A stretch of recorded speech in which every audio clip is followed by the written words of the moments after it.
episode, by the way. Yeah. Oh, don't worry. I said ass in my video today. Good. Get it out. Get it out. Get it all out. Hello, Yeah. hello. Getting a little audio Hog check actually- now. A little fun fact for the audience who's here before the shows officially start. Cog What's is the up, bro? filthiest mouth on the crew in his real life. He's yeah, every curse like a single sailor. other word is like F this, and you're a, you know. I was like, Just- I've he hung just out goes with him in hard. person, so And then sadly, as I soon as the respectfully camera disagree. turns on, he's like, Yeah, I see shit. welcome to the show. And I'm like, Hey. Cog, what? It's so different. The off-camera personality. It's like a newscaster. It's Yeah. like Yeah, camera's it really on, he's a is. different Be off person. the air. Son of Yeah. a dude. Lot of training, man. A lot of media He's training. a prima man. donna too. Somebody doesn't show up, he'll like curse at them, throw Yeah. stuff at them. He Just- needs only storms yellow. off- He needs storms off only yellow camera. Skittles in his waiting room. Yeah, that's right. Wow. Yeah, he's crazy, man. Now I'm super Anyway, a diva.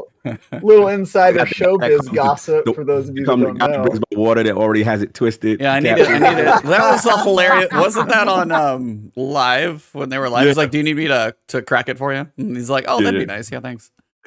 You know, I don't want to waste. Like, I was all like, that I've effort. now granted, I have never played Maddie's game, so in case anybody watches it, go watch Last Stand Media or A Night with Oh, Last it's Stand the Media. greatest. Go watch it; it's great.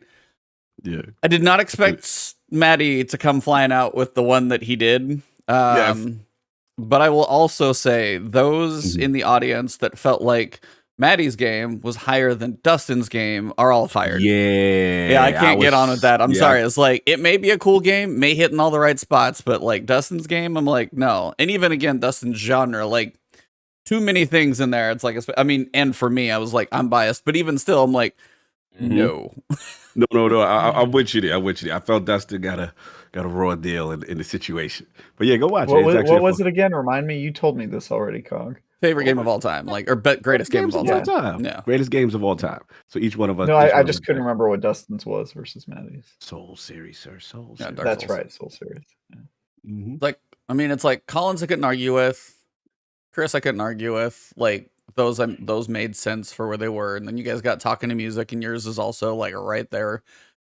And it's like, it's hard with different genres because it's like, then, you know, Yeah. when you get into Dustin's and stuff as well, it's rough. So, Yeah. hey, guess could've what we're nailed going to such ask a our guest when we get dissertation. going too. Hey. Mhm. Right. Who little has been foreshadowing. extremely patient with us, Yeah, I know. especially me. How much more you I got? could have done a dissertation ready. for Halo 2. You got That would've or been is mine. your dish empty? You don't need to like It's about 80% done. So we let's just good. finish. We're sitting here chatting. Pre-show's here. We're getting the Show's the here. numbers up. Just like tilt it back. Cog and doesn't have whatever time to you eat got. anymore, okay? What are you He's too eating? big. Please share with the audience. If you Sweet potato, kind of like a shepherd's pie, but okay, like nice. Nice. sweet potato mix, little ground beef. I've done one of and- those. So now Yeah. that the cameras are on, we don't all have to call you Lord Duke, right? We can just call you Cog now. Lord Very Dookie casual. Dookie. No, Yeah. no, dookie doo. Lord Dookie Duke. Keep it formal. Keep it formal. Keep it Mhm. formal. What's up, outstanding? By the way, because I don't know if we're gonna get too Mm-hmm. much into this, but before we get into the show, since this is like pre-recording for our It's literally how it went down. But did the stream crash? Oh, no stream crash. That's- That was what I saw. So it's like it's a Cog, trickle. that's Like called you guys came building back and then it anticipation. reconnected. oh okay. Building anticipation. Cog. He Anyway, goes, for a pre-show. should be back. Cog. Yeah, he's back. He's back. We're back. Yeah, I We're was back. like, I don't know what's going on. It did it once in like a little bit ago, so we'll see if it holds. I'm not even streaming it that high. I'll even lower the bit rate. YouTube's a little different, like for caring about bit rate, so that's not even as much. If it drops like YouTube, then it's really hitting question marks. But yeah, before we get going, question for everybody here hanging out for the show. Facebook is no longer. Thoughts on the new name? Because this doesn't fit into a Destiny podcast, but I gotta ask. the meta.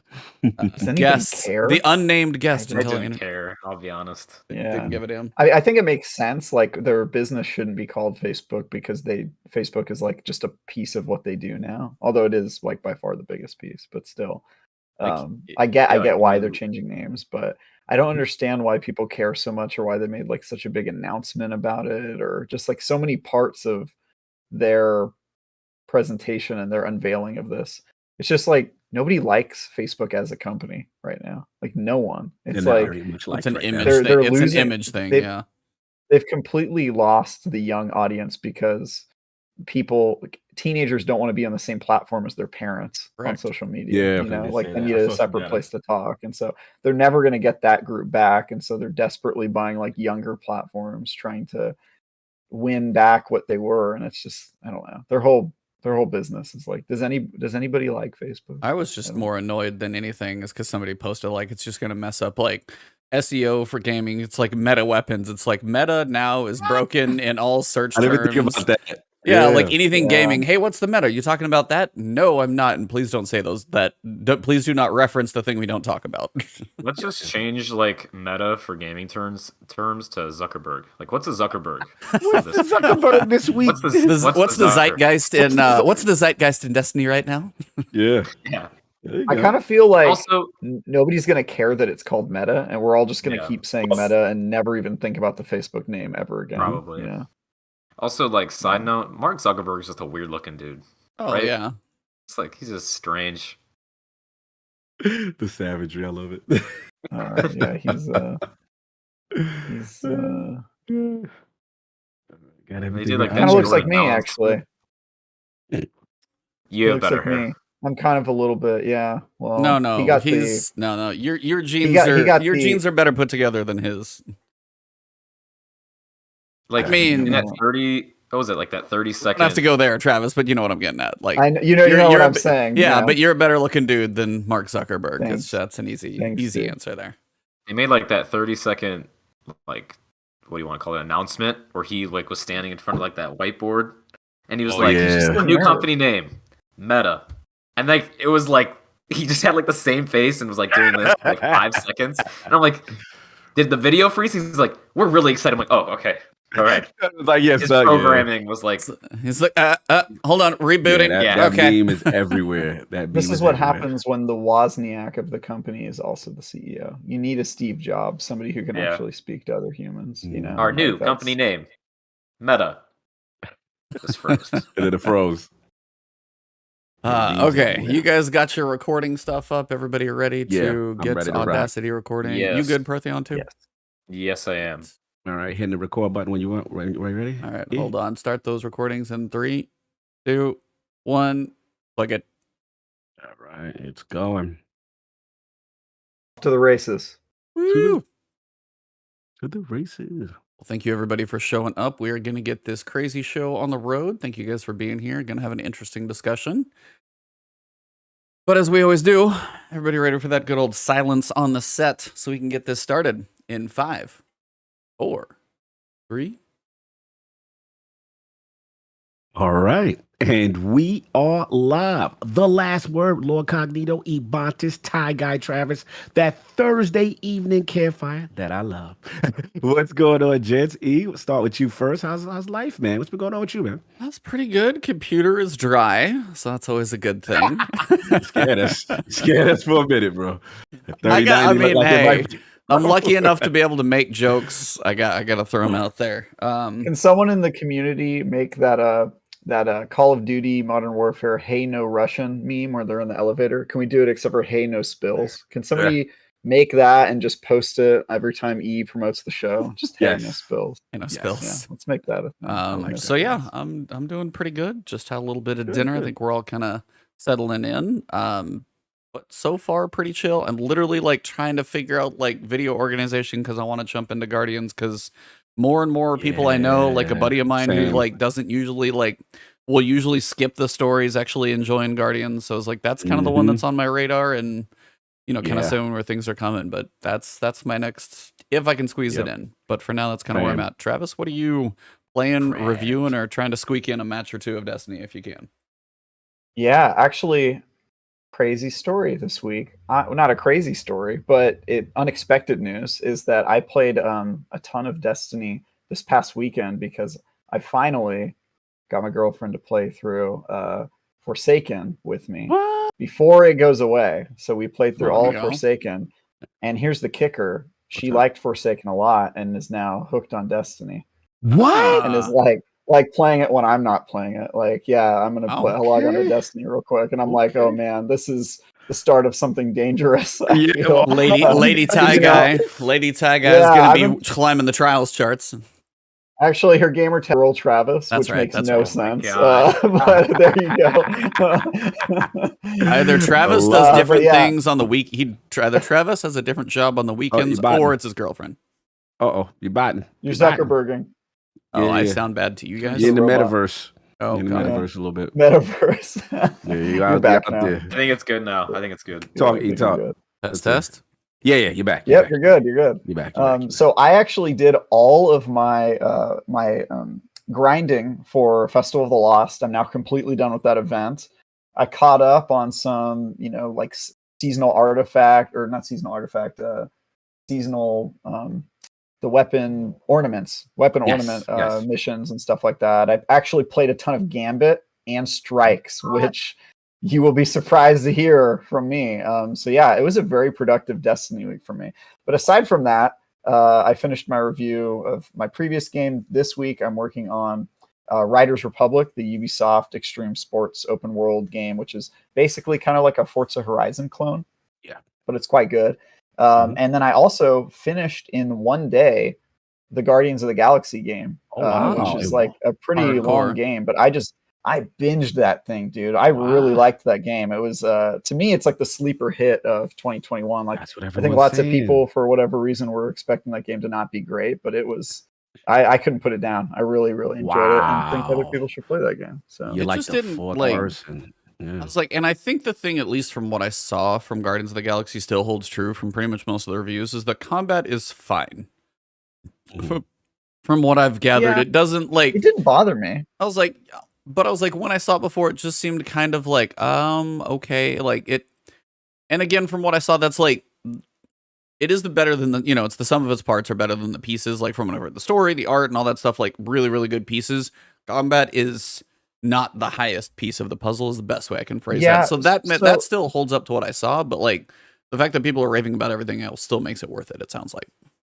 So the combat thing, to me, this game really reminds me of Uncharted 3, right? Where it's really about the energy and the story and the comedy and the characters, and you're having fun while you're playing it, even when the combat isn't that good. And I would describe the combat in Uncharted 3 as not being particularly good, but it serves the purpose. It has that energy of like silliness and goofiness while you're doing it, and you're kind of just like, oh, it doesn't matter if the shooting's a little sloppy, like the characters are talking and the banter and the action and stuff like that. And so the combat in Guardians of the Galaxy isn't like amazing where you're like, oh my god, this is the best thing ever, but it's so silly and the characters are talking throughout it that I didn't even really notice the combat. I was just sort of like having fun in it. And you do these team huddles where you get the team to come together, and then you play a song on your cassette player. They really got into the music plays during the combat. I've heard those are terrible.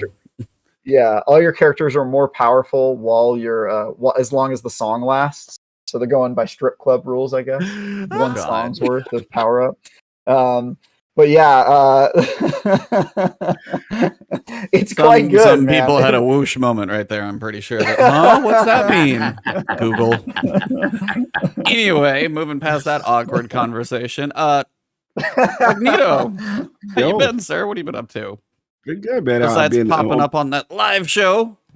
Yeah, man. I've been, hitting it up. Still on my Destiny vacation outside of trials. I'm on my vacation still. So it's all Disco Elysium all day, every day. And I'm thoroughly addicted to that. It scratches my detective need. He's literally the worst detective ever. And I love it. It's fun. He's learning about himself while he's trying to do a case. I highly recommend it. It's the funniest game. I'm thoroughly entertained with this game. I got I've been blazing, man, like 15, 20 hours already. Nice. And I just can't wait to get back into it. So, and you did a custom build. So is your character kind of stupid? No, he's actually a very intellectually and strong guy, but his motorics are terrible. He's just hand-eye coordination. He's like a clumsy. He's like Mr. Magoo. Yeah. He's just that kind of thing. But he's very precise. I could visualize certain things and stuff like that. But it's really good. There are a lot of hardcore RPG things on checks and stuff like that. I love it, man. Are you a Starry cop? What kind of cop are you? I think it's Superstar cop. I think I'm leaning into artsy cop or something. Something like it's something Artsy like cop, about arts or interesting. something. Yeah, because I'm like running around on walls painting stuff. I'm doing all type of crazy stuff. The But thing yeah, I love I stream have again. no idea what's going on. Like, You want to move the Discord server? Maybe it's one of no, those deals? you guys are mostly fine. Mhm. It's just like Just for the connection to uploads? YouTube for me tonight. It's my upload Yeah. speed, and I'm still fighting with it. There's like an issue that's going on. I've had techs out multiple times again. It's back. It's back. Yeah, it's back. Yeah, So it we're gonna looks get it good. going. Well, I wanted to at least make sure everybody could hear this thing. So No, here we go. absolutely, for sure. Welcome to the last word, number 171. As our time with purple pumpkins and spooky sounds are coming to an end, it wouldn't be right to leave without the ever-evolving meta being in the discussion. We just wrapped up another experiment with Saint 14, and we're all a bit curious where the dust will settle with Osiris. Quiet times may be coming for the next month in Destiny, but we aren't too far away from a pirate's booty and the return of the OG exotic drop. Our guest this week has seen the ebbs and flows of this universe we are all wrapped up in for quite some time now, but the controller was in his hand for many years. While his time as a rodent on PlayStation got him started, adventure is what really called his name. And exploring what the world has to offer really doesn't seem to be his nature. Taking a chance, trying something new isn't ever easy, but as the tides can change, this man is willing to move with them. Taking his success of embracing memes and now making a career out of it, I have enjoyed this man's journey through the internet. Also, I almost forgot, please send all things tank related to his Twitter handle. So let's welcome the community manager for Poorly Timed Games, also community manager and writer for the Destiny Tracker website, a man with Phil Spencer on his friends list and recent Fire Team member who is waiting for Benji to stop tweeting about Ias Luna, the boss of the Inverted Spire Strike, a modular mind of the Vex, and the only boss who has ever been called Swole in Destiny. The one, the only, Protheon. How are you doing, sir? That might have been like the best intro I've ever received in my entire life. That was amazing. We try, so we are very happy to have you. How have you been? What have you been up to? What are you doing? You've been busy. I know that. So yeah, I've been good. All year really, I've kind of just, with COVID, just hanging out at home, doing stuff while I can, trying to stay busy. But past few months, I've been extremely busy. I recently got promoted at Destiny Tracker as a writer and kind of working more with the community on that side. And I've been having a good time doing that. And 2 weeks ago, a little over 2 weeks ago, I received a position at Poorly Timed Games, which is a game studio making a new game called Grim Tranquility. The CEO of the company actually worked at Bungie. His name is Chris Wright, and it's been a quite a fun experience doing that. And my life has gotten very busy the past 2 weeks, but I'm really grateful for it. that's awesome, Nice. man. Well, we're definitely Nice. happy to have you, but we got to get to know you a little bit. So as I mentioned, kind of, you've been gaming for a while. I don't exactly know how old you are, but certain, mascots definitely bring up a little bit of age. So I know you've been around the block for gaming, but what are your major outs in gaming for your gaming history, things that got you hooked, things that have a special place? Just, what are the big points? I mean, outside of our big topic and game of discussion, but what are the games that make you who you are? Yeah, so I mean, I've been playing video games ever since I was a little kid, but like the first one that really stuck with me was Halo 2, Halo 3. Mm. I didn't have an Xbox at the time, but I would go to friends' houses and we would play Halo all day. We would Nice. repeat story missions, Nice. do multiplayer online, everything. And then I got an Xbox, I think 2010, which is when Halo Reach came out. And Mhm. I still think that is the game with the most hours ever. Ooh. So Wow. More than Reach. Destiny. I think it's still more than Destiny. I think Destiny's coming close, but I was in Halo every day, making maps and Forge, custom games. Nice. Oh. I would do the campaign on easy and then medium and then hard and then legendary. And I'm like, all right, let's do that again. Oh, you Bungie simp, you. I know I am a Yeah. Bungie My own simp, heart. 100%. Love it, man. Tremendous. So it's like, Yeah, so yeah. I'm sorry. Continue. yeah, so I mean, when because I am a Bungie announced that they're making Destiny, I was like, I have to try that, right? And it's kind of been Destiny ever since.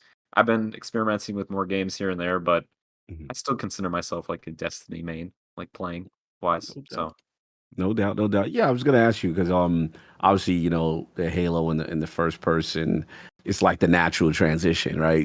For guys that go into Destiny. But you also have, what I could single player background as well. You have this unique combination of loving single player games. What are some of those type of single player titles that really kind of got your heartstrings and into gaming and loving that genre? yeah, so the actually the Telltale Walking Dead series I really enjoyed. Yeah. It didn't like So look the good. best. I don't even know. what Engine season wasn't the was greatest. now. Engine wasn't the greatest, but the stories. Yeah, It was the so story indie, though. was it was so indie. It was amazing. That game made me cry. I think that was like the first game that made me cry. Bro, the story with Lee at the end. Mhm. That got me, man. That was tough. That was tough. The Clementine and Lee story. I agree. And I just not to cut you, but it's just like it's one of those things that you could tell it was new. The genre was new, right? But they kind of hit a gold mine, and then they kind of set off a whole chain of games because of it. But I do agree with you. I think that was kind of like the key as far as really putting them on the map. I agree with you big time on that story. Yeah. Yeah, and I was kind of Recently nervous remastered because them all, by the way. All those. Nice. yes, they you can buy did. now. Nice. I haven't. I'm planning on playing it through again, but I need to be like emotionally stable if I want to do that. I'll be honest. Fair enough. So what other single player games you get? Walking Yeah, Dead. so so also Red Dead Redemption. I really enjoyed Ooh. Mass Effect. Which And Mass Effect was your We're favorite? powering up here, Cog. We're powering up. Mass Effect 2 is my favorite. My man, listen. You're What good. up? Yep, you're You welcome get back VIP anytime. access to the last word at You picked the right anytime. one. Let's Yes. just He's say a that. man of culture. Do you understand this? Right. Do you That's understand? right. Please Fine tell the people. taste. Yes, please tell the people why Mass Effect 2 is your favorite Mass Effect. I must hear this. Preach the gospel, sir. Honestly, the gameplay was pretty good, but the story is just incredible. It's just an incredible story from beginning to end. Fair enough. That's right. Man, speaking Suicide truth. Mission, baby.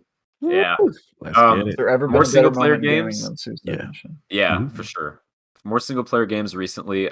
Star Wars Jedi Fallen Order. I loved. Oh, So so good. good. So good. Underrated. Very Yes. underrated. It came out late 2019, right? Something Yeah, like it that. like Yeah. missed I guess the Game Awards and Awards. stuff like that, and it should have been in there. And People forgot about it. Yep. Yeah. Yeah. I was like, and stuff like that happens. It's never going to get in the next year. It's like too far gone. But no, Yeah. I have a theory though. I think they did it on purpose. I think there's games now that, as a tactic, avoid the award season so that they don't have to get caught up in that. And one example of it this year, Halo Infinite, after the awards, because it's a lose-lose. If Halo Infinite doesn't win Game of the Year, people are like, "Oh, Halo's a failure. It wasn't Game of the Year," right? But if they can just avoid that conversation altogether, then I think they win. And I honestly think it was a part of their decision. Interesting. Yeah, I man. doubt that really goes big into release date choices, but conspiracy theories are fun too. I bet you it's part of it. Like I bet you some games plan around. That was like his wanting to conspiracy avoid theories. that. I was gonna say, when it comes to like the financial decisions and all the other things that go in, if it's in there, it is the smallest piece of any pie. It's just a guess. But Well, I the think Game part of Awards, I don't think choose when Halo is going to get really. Phil Spencer's like, hold on, excuse me, Jeff. Jeff, when's the Game Awards? I want to be the day after, just to clarify. There's this 20th anniversary and everything else. That's not important, but Jeff Keighley, we gotta square this away. I don't think it's the Game Awards. It's controlling the narrative on the marketing side. And part of that narrative is like the Game of the Year discussions. That's like a huge part of the year. And I think that the industry is starting to like recognize that. And so there's like this window in December after nominations are over where you can sort of slip by that conversation. So I think the marketing team has more power than you might think. And if you can bet that they're looking at things like Metacritic and the Game Awards and how that affects their narrative of whether they're winning or losing. And Halo has such like an incredibly high bar. I think that if there's any game that's like looking at that sort of stuff and figuring out how they can, not have the highest expectations ever. But so as a big Halo fan, Senior Protheon, how is everything shaping up as of late? Are you on the hype train full bore? Is anything question marks? Are you just like 10 out of 10, let's do this? So when the first gameplay trailer, whatever that was, Yeah, I was like, yeah, this looks fun. Like, obviously the art didn't look great, but I was like, it's Halo. I just want a new Halo. So I was all right with it already. And then they said they were delaying it, and I'm like, okay, that just put the expectations from here to here. Right. Like, if they're gonna delay it by over a year, then now my expectations are pretty high. And when I played the beta, I had an absolute blast, and I cannot wait for that game to be out. Yeah. Let's go. That's what I'm talking about. I do want to. I do want to ask one question for all three on here, because I know all three of you are much bigger Halo people than I am. Campaign trailer dropped about 6 minutes. Yes. Got to see some stuff. As for the big question, I would say the kind of like question marks I've seen from one or two places. The Outpost open world system. Do you guys think it will land? Do you guys think? What do you think? That's a question I'm curious. The big fans, I'm curious your thoughts on. Get our esteemed guest first. Yes. Protheon, what you thinking, man? Open world Halo. So I actually have a quick question. Is this like confirmed that it's only going to be these outpost type missions, or do we still not know? No. No. Yeah, we Okay. still don't know. My It's theory almost is that certainly not going to be the outpost mission. Yeah, they're still withholding a lot, it feels like. Good to you. My theory is that like there's still like the core of Halo are like those long, lengthy missions that have like a very certain structure. I feel like that's still going to be in the game, and that this open world aspect is just going to be more so in addition to that. That's my theory. Like, say a campaign mission, you go from point A to point B. Now you unlock extra missions in point B, but there's still a storyline from B to C, if that makes sense. Okay, I think I see. That's kind of my theory. I'm down with it. I trust 343 Industries to try something new. Am I skeptical? Yeah, but I'm still down. Nice. I feel you. Travis, I'll you jump in. seem. Oh, I'm sorry. No, Cog. No. Travis just I said mean, yes, so he may have had his already. Yeah, no, it's cool. I mean, me and Maddie talked about it, and it's weird because I'm in this weird mindset where I have like open world game fatigue, but with Halo, I'm like, I've never seen Halo like this. You know what I'm saying? And there is a part of me that, I agree with Protheon in the sense that I think that, there may be a nice, hopefully a healthy balance of, going through the map. Shout out to the cops going by. Going through the map and everything, and seeing what's going on. My concern is different. My concern is not the outpost thing.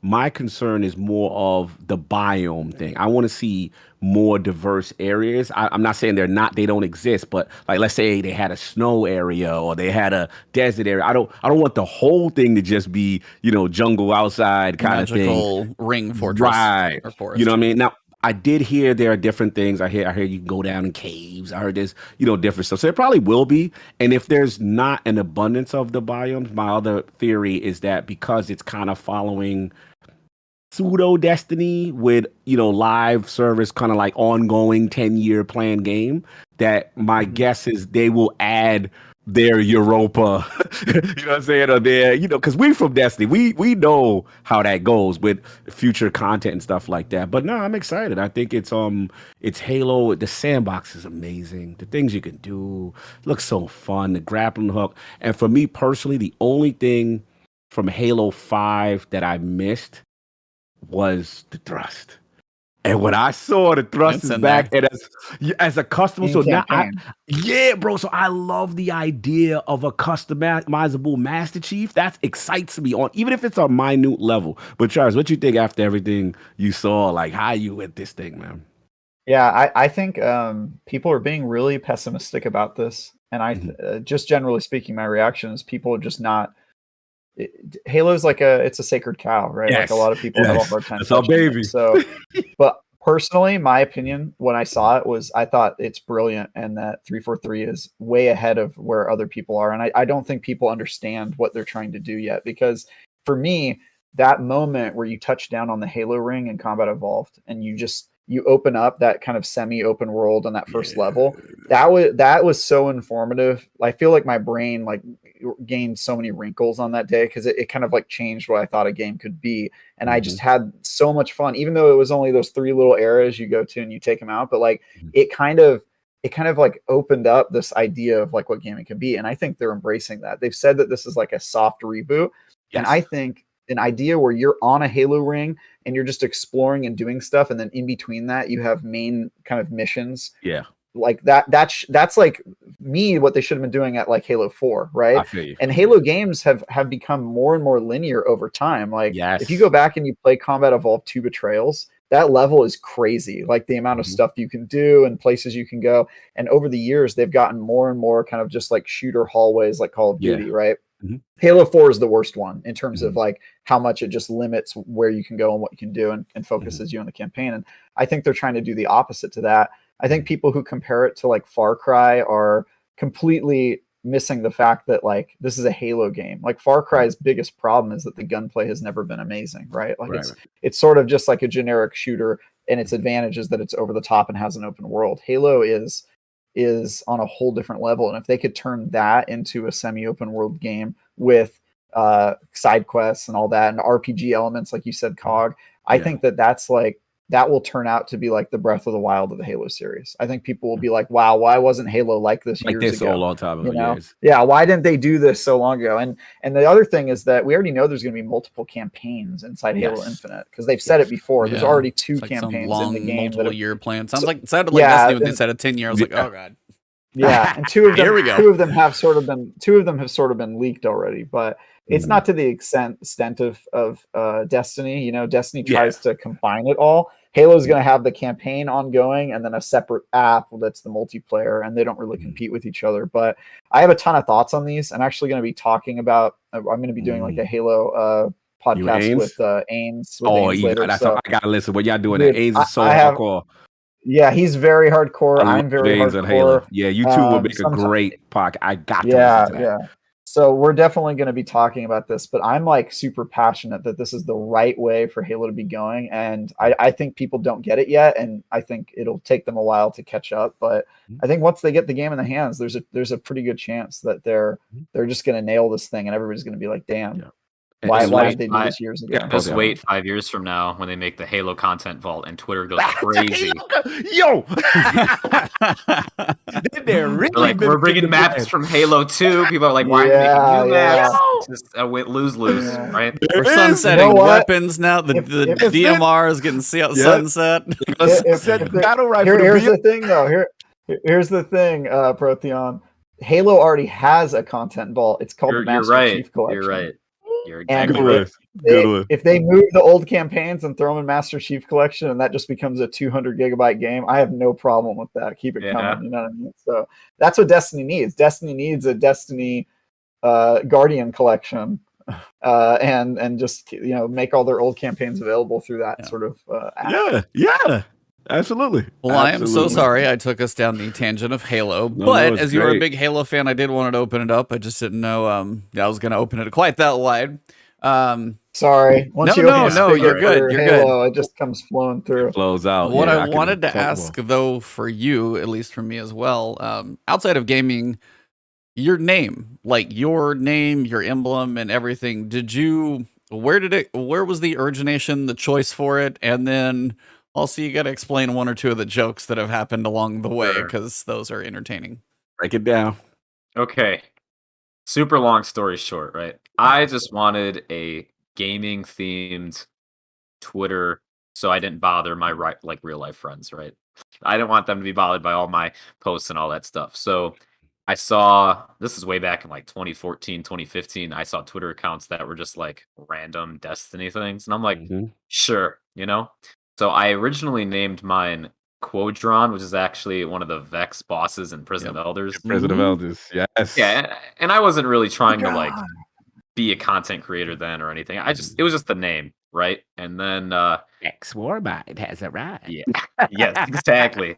That was pretty good, actually. Remember when the announcer would scream things at 5 times the normal volume whenever a new person showed? Access the betrayed! And you'd be like, Jesus, dude.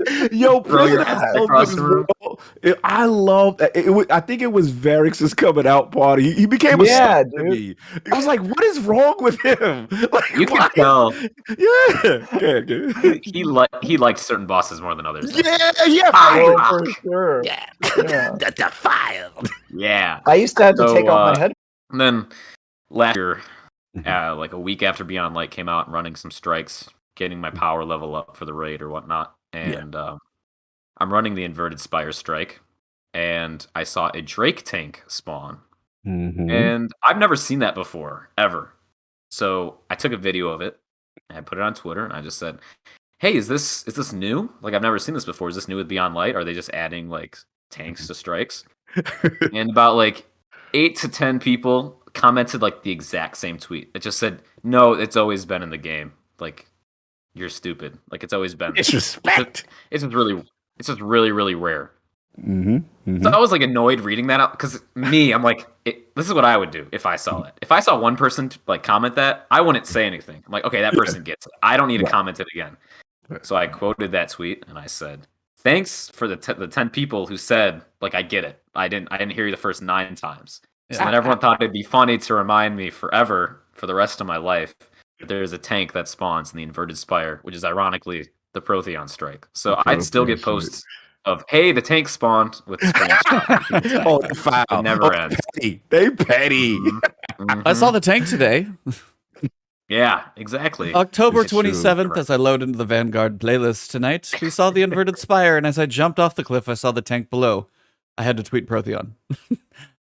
Now we know your Halloween Twitter name, Rare Tank Spawn. There you go. It's There scary. you I Very like that. scary. I like You it. Yeah. found it. Yeah, so now I call myself a tank enthusiast. So Nice. That's what's up. Have man. you driven a Funny tank in story. real life yet? I think you need to do this.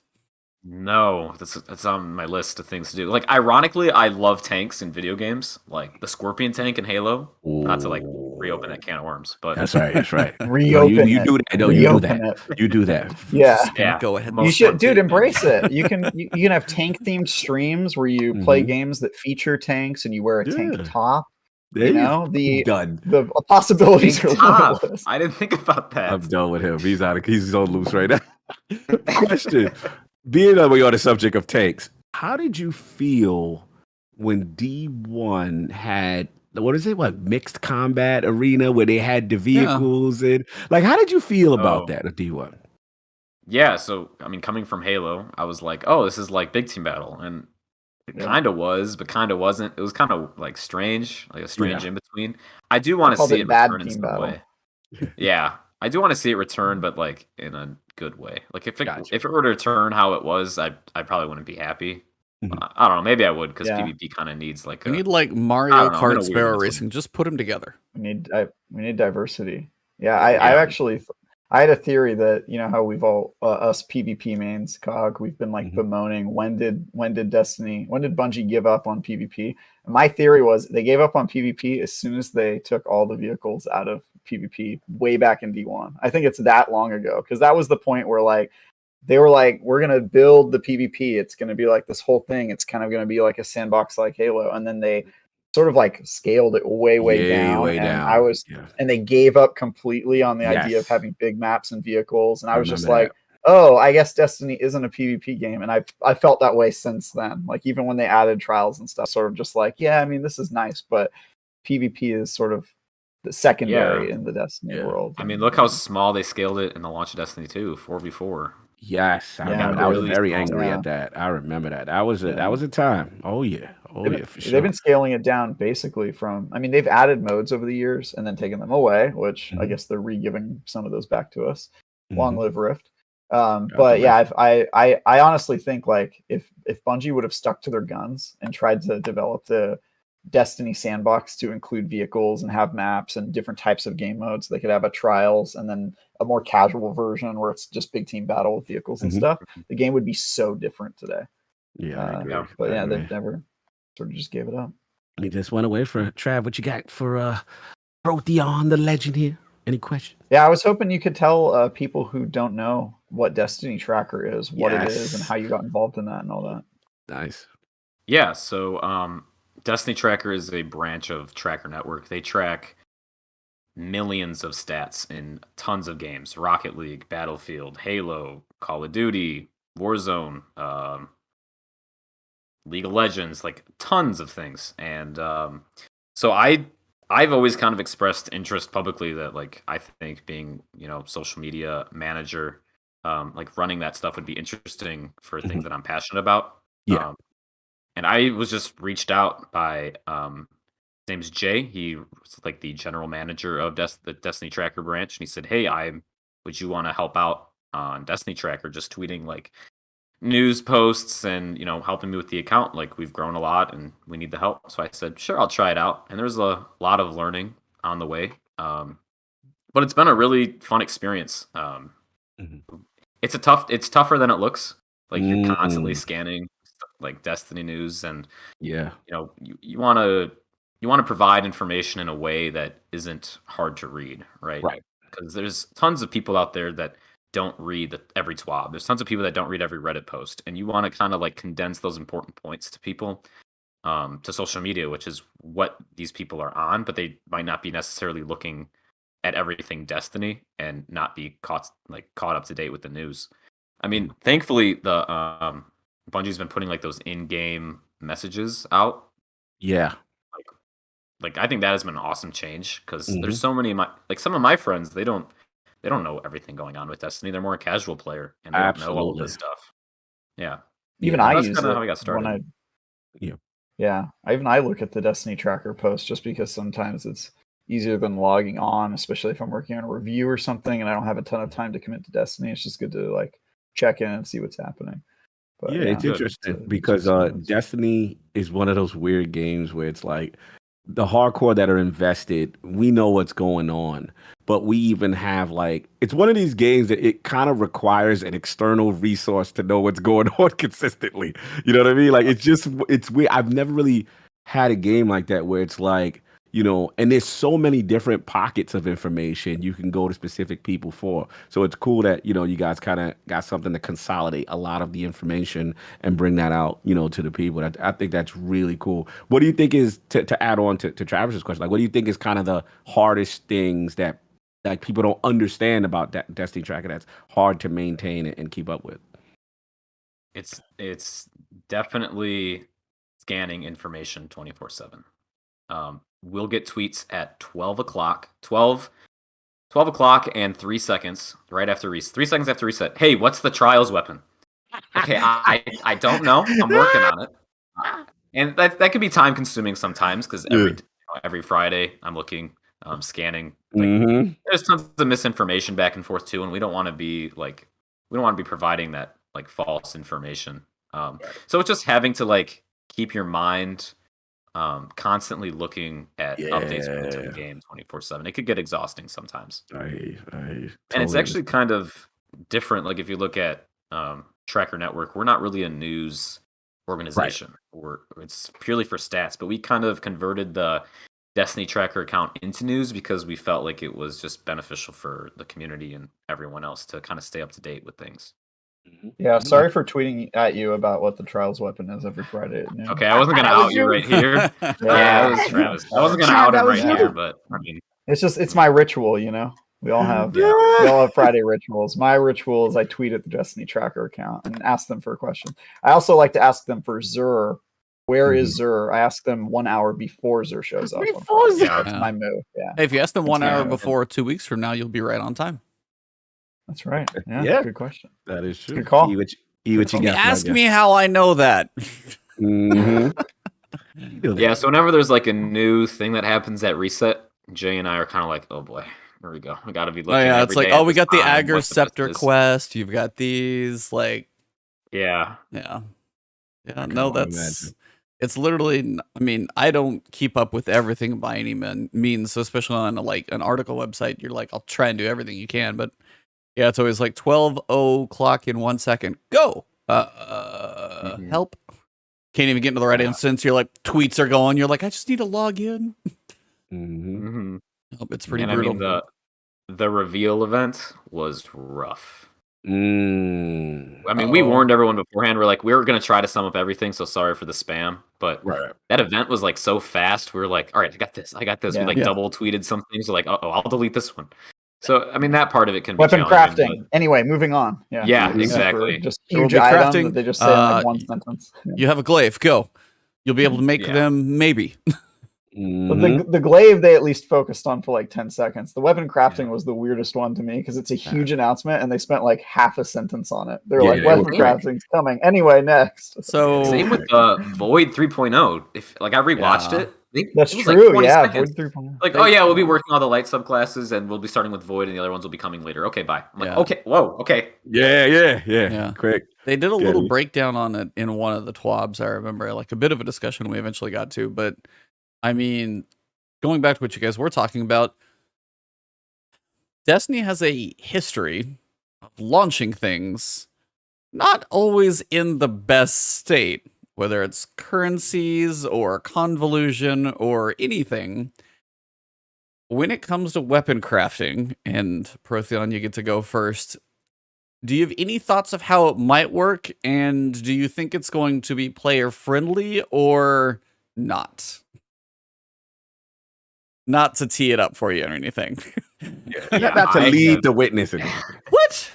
No. I'm not really used to weapon. Like, I don't play many games that already has weapon crafting, so I'm not really sure what to expect. And especially in Destiny, with how many currencies there are, I know they mentioned you'll like rank up your weapon. Like, the more you use it, the more you could craft. So I'm assuming it's actually going to be more like in Destiny 1, where like you get experience and you kind of upgrade it.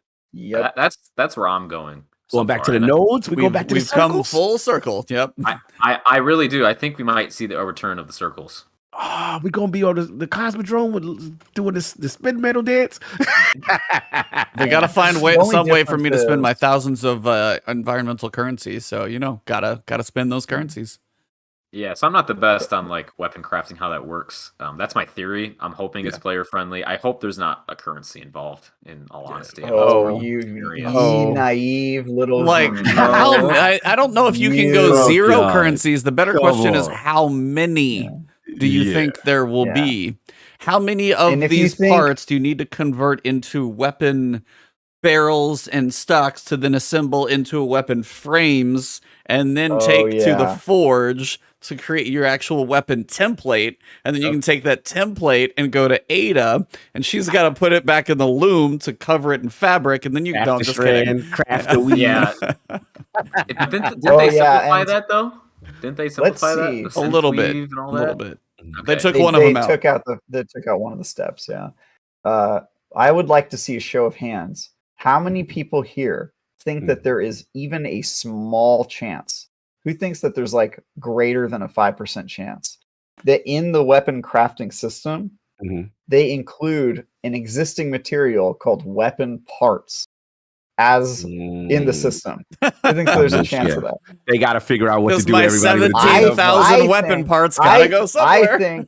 I think there is a less than 1% chance that weapon parts have any role in weapon crafting. I think that's basically. You don't think it will?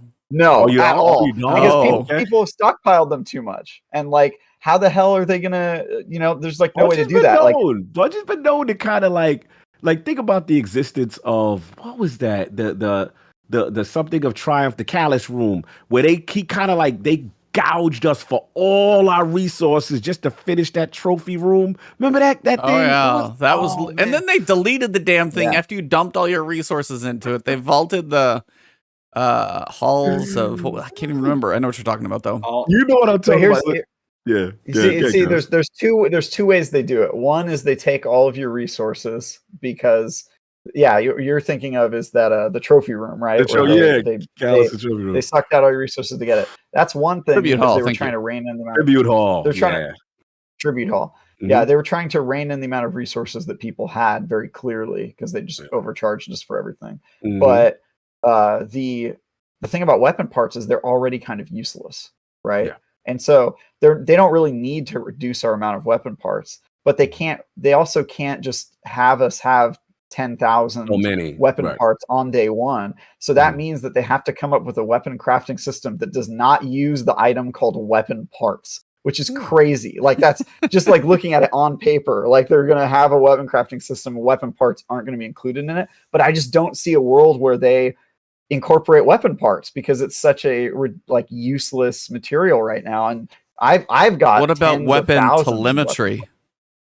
telemetry and 0% chance mod that's components. involved. A lot of people running around with the mod component. There's a lot of stuff. Maybe, Man. yeah. I don't think so. I think it's all new. I think Ebontis is right on the money. It's going to be like weapon frames and weapon barrels, and they're just going to have like all these specific parts, and the actual thing called weapon parts is just going to be completely useless, and people are going to be looking at it like, what are all these parts that apparently aren't?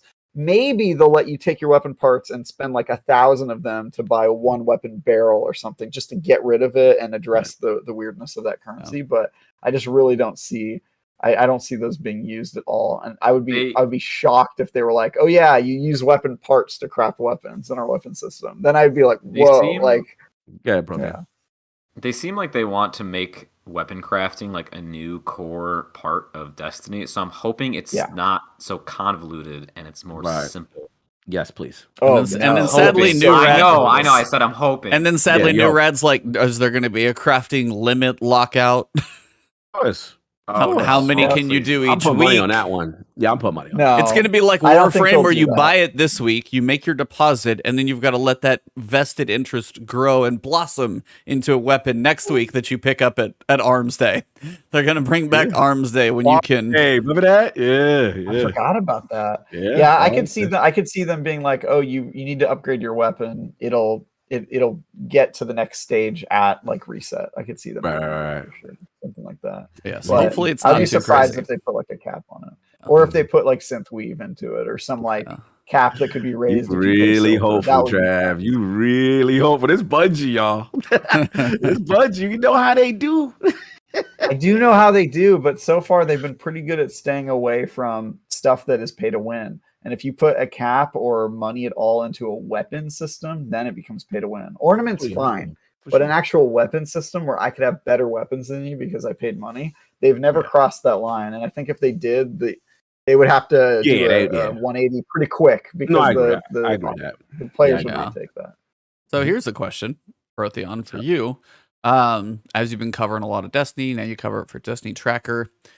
With everything you've heard, speculated, thought about on your own, what are your kind of like top 3 things that you're most looking forward to, want more explanation on, anything related to Witch Queen that is like on your radar? Like as soon as, hey, there's an article about this, like what's your, like, that you're like diving into? Like what are your big things that you want explained or you want to know more about with regards to Witch Queen? Besides obviously what we just broke down. So what I'm most excited for, or what I'm more like confused about? Either, like some topic with regards to Witch Queen where you're like, I need more information, good or bad. Like, please don't do this, or I can't wait to know about this. Okay, well, as a Nova Bomb Warlock, I'm so excited for Void 3.0. Nice. Void locks, let's go. Stand up, devour, and all that. Let's go. Talk to me. Yeah. I mean, Guardian yeah, Dawn. so that's like Void 3.0. I'm so excited for like a new playstyle. Stasis. I wasn't really a fan of Stasis, but all the aspects and all like the turret that Warlocks have and all the different like customization, I thought that was really Warlocks. Cool. Yes. Yeah, you guys got the cool stuff.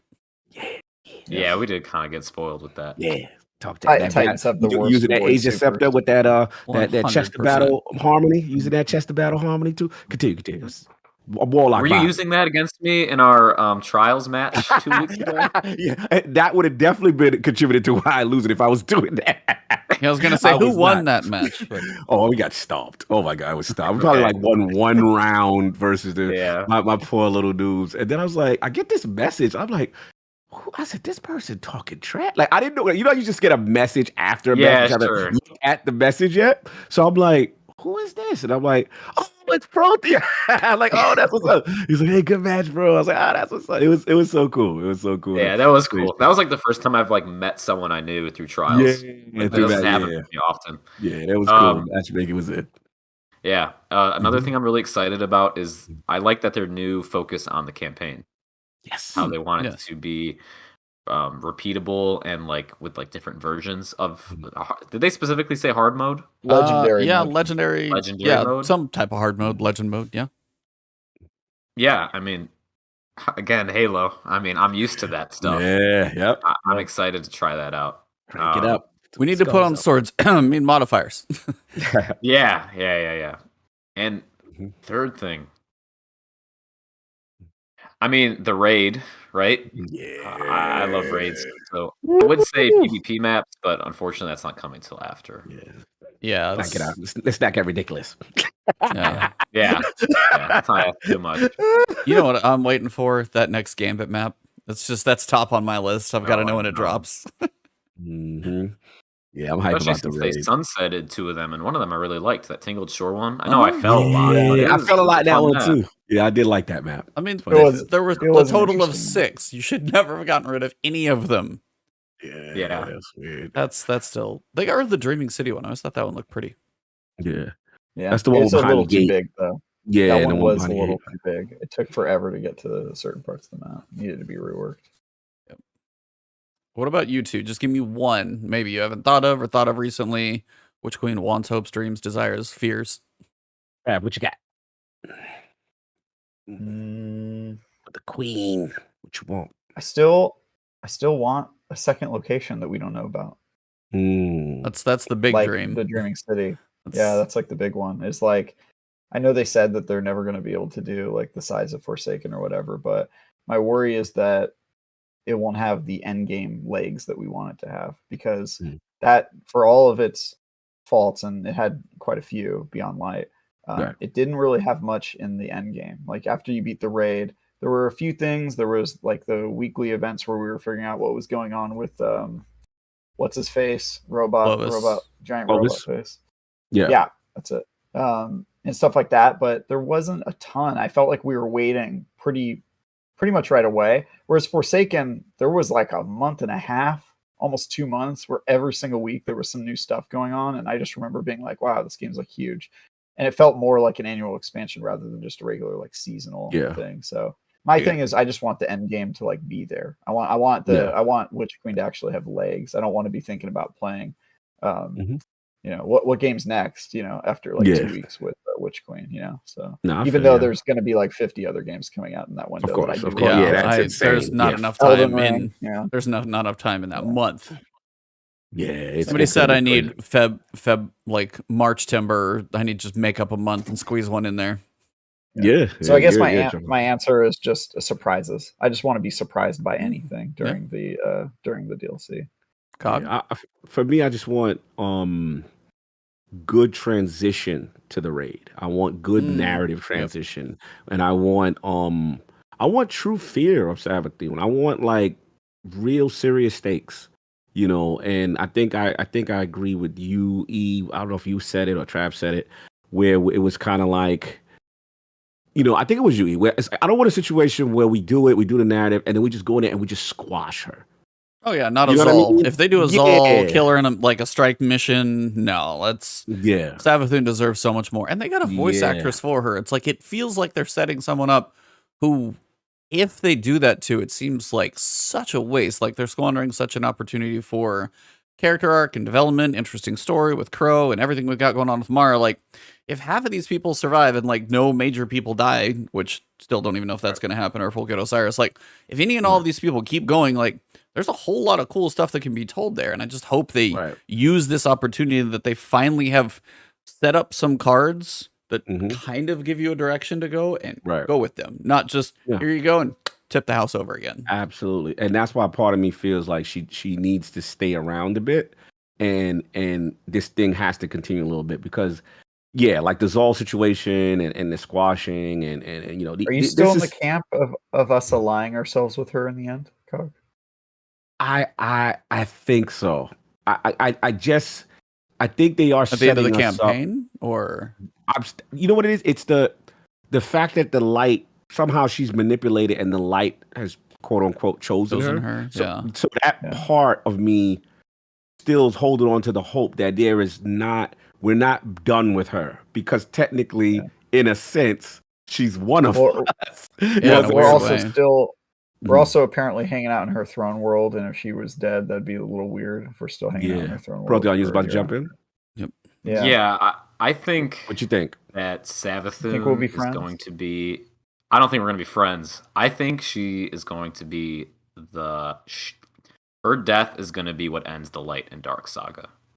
So I don't think she's going around... I don't think she's leaving anytime soon. You know, in Avengers Infinity War where Thanos wins. Let's go. I think Witch Queen is where Savathun wins. And we spend the rest of the saga recovering from that. And she's always here. Like that voice actress that they hired, I forget her name. She's in some stuff. And yeah, extremely talented. There's no way that Savathun is just leaving. If anything, she's either going to be here until Lightfall, or I think my theory is the end of this saga. Interesting. I would like that. I think there's probably a bigger bad out there. She plays such a major role in now. She's like us. Supposedly, she's going to be able to wield the light, and I'm assuming the dark. I'm assuming that like she already can and does. So we're kind of on even playing fields. Yeah. So there's no way that she just, knock on wood, there's no way she just leaves and like she dies like Oryx and is gone. I think she's staying for a while.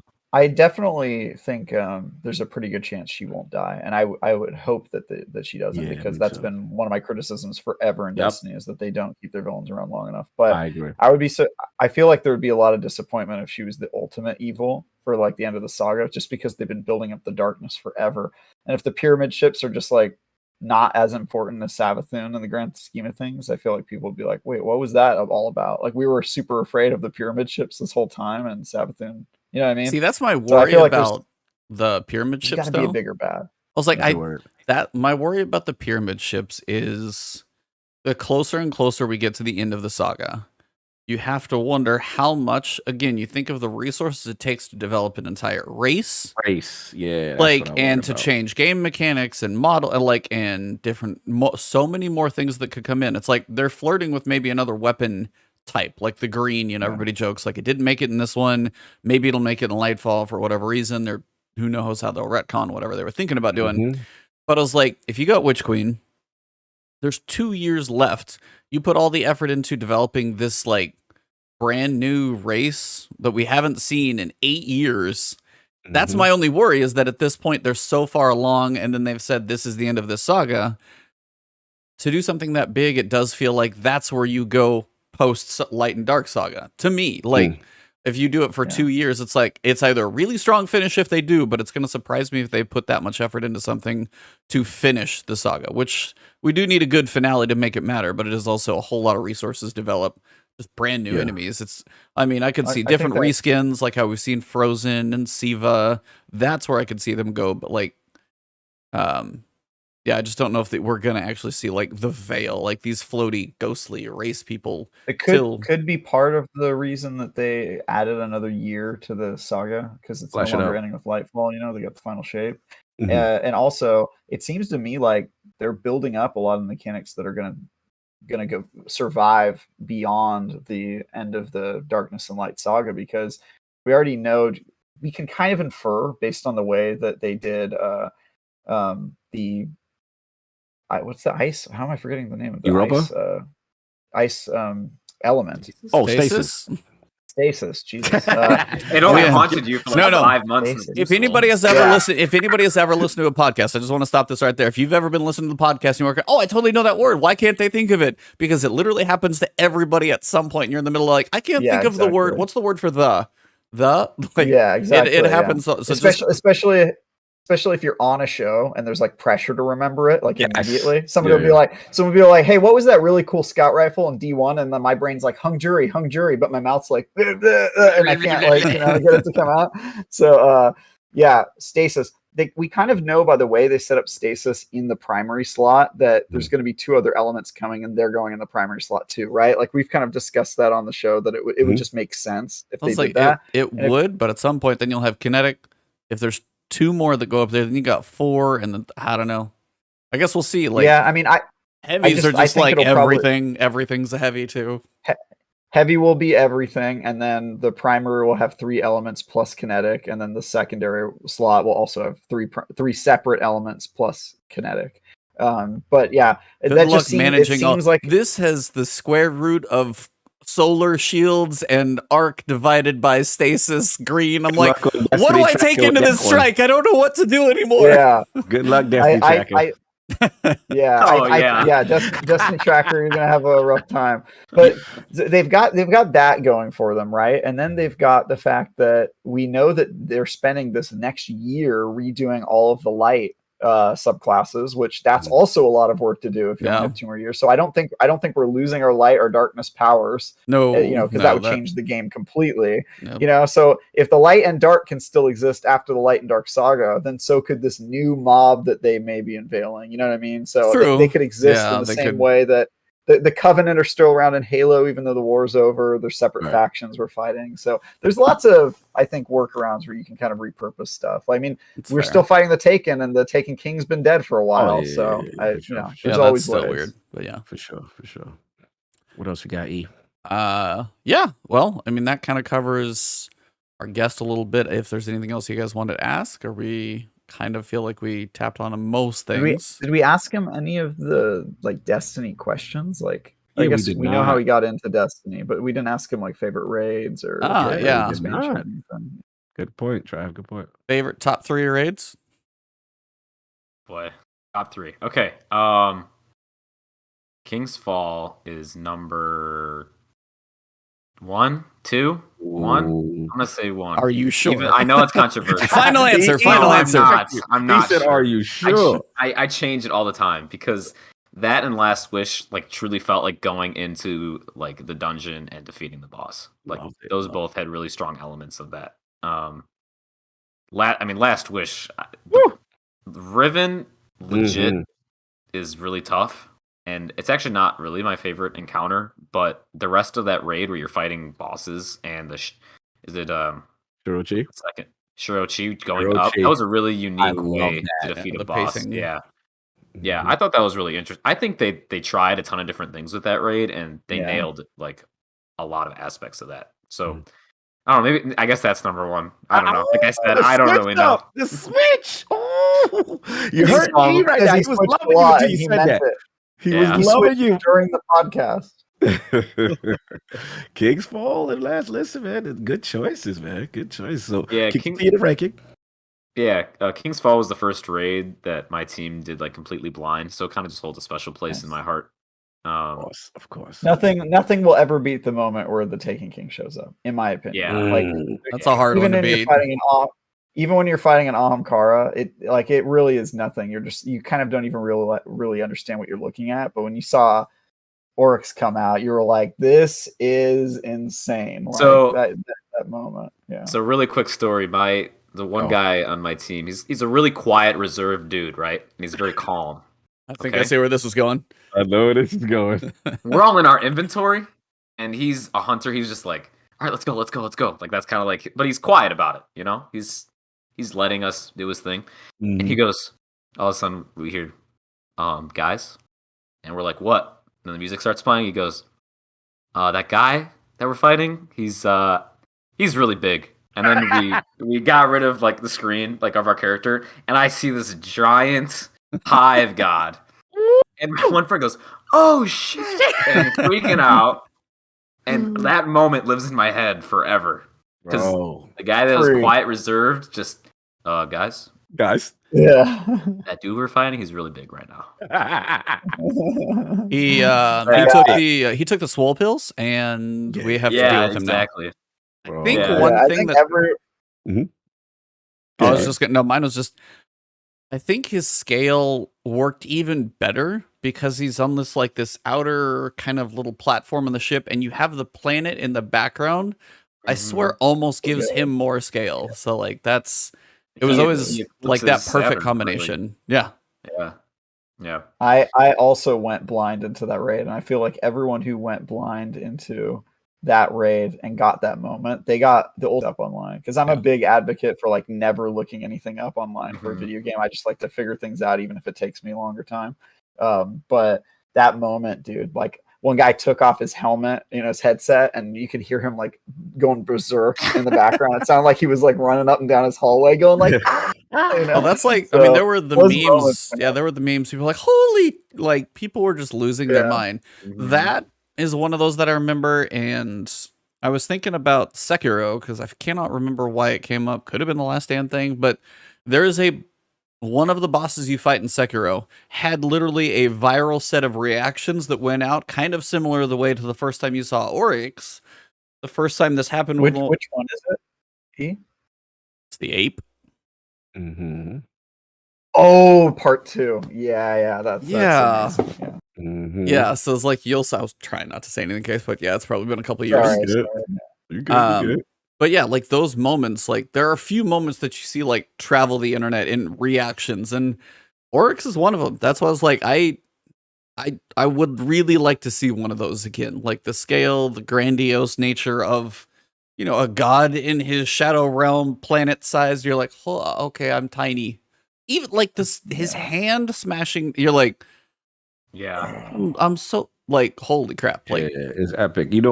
Shout out to Brian Monkus, who we've had on, the artist, and he's got a tremendous. oh, I love that one. Yeah. Artist of King's Fall with the scale of Oryx, and then the platform, I like that bit. and just like the small garden, Yeah. how minute they are Yeah. in scale to Oryx, and yeah, like that moment, you can never. I still remember the music. I remember everything about it, the blights, the different strategies, the teleportation into the little world where you got to fight your way out. And yeah, that was a moment, man, when you beat him, especially hard mode.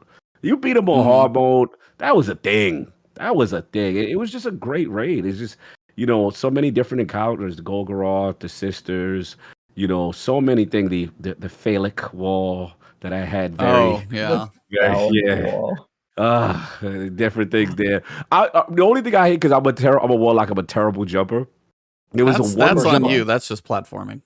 Yeah, but let me finish the story before you blow it. So the whole thing is when you get to the part with the ships, and there's this one jump where you kind of got to look up, and then that jump would get.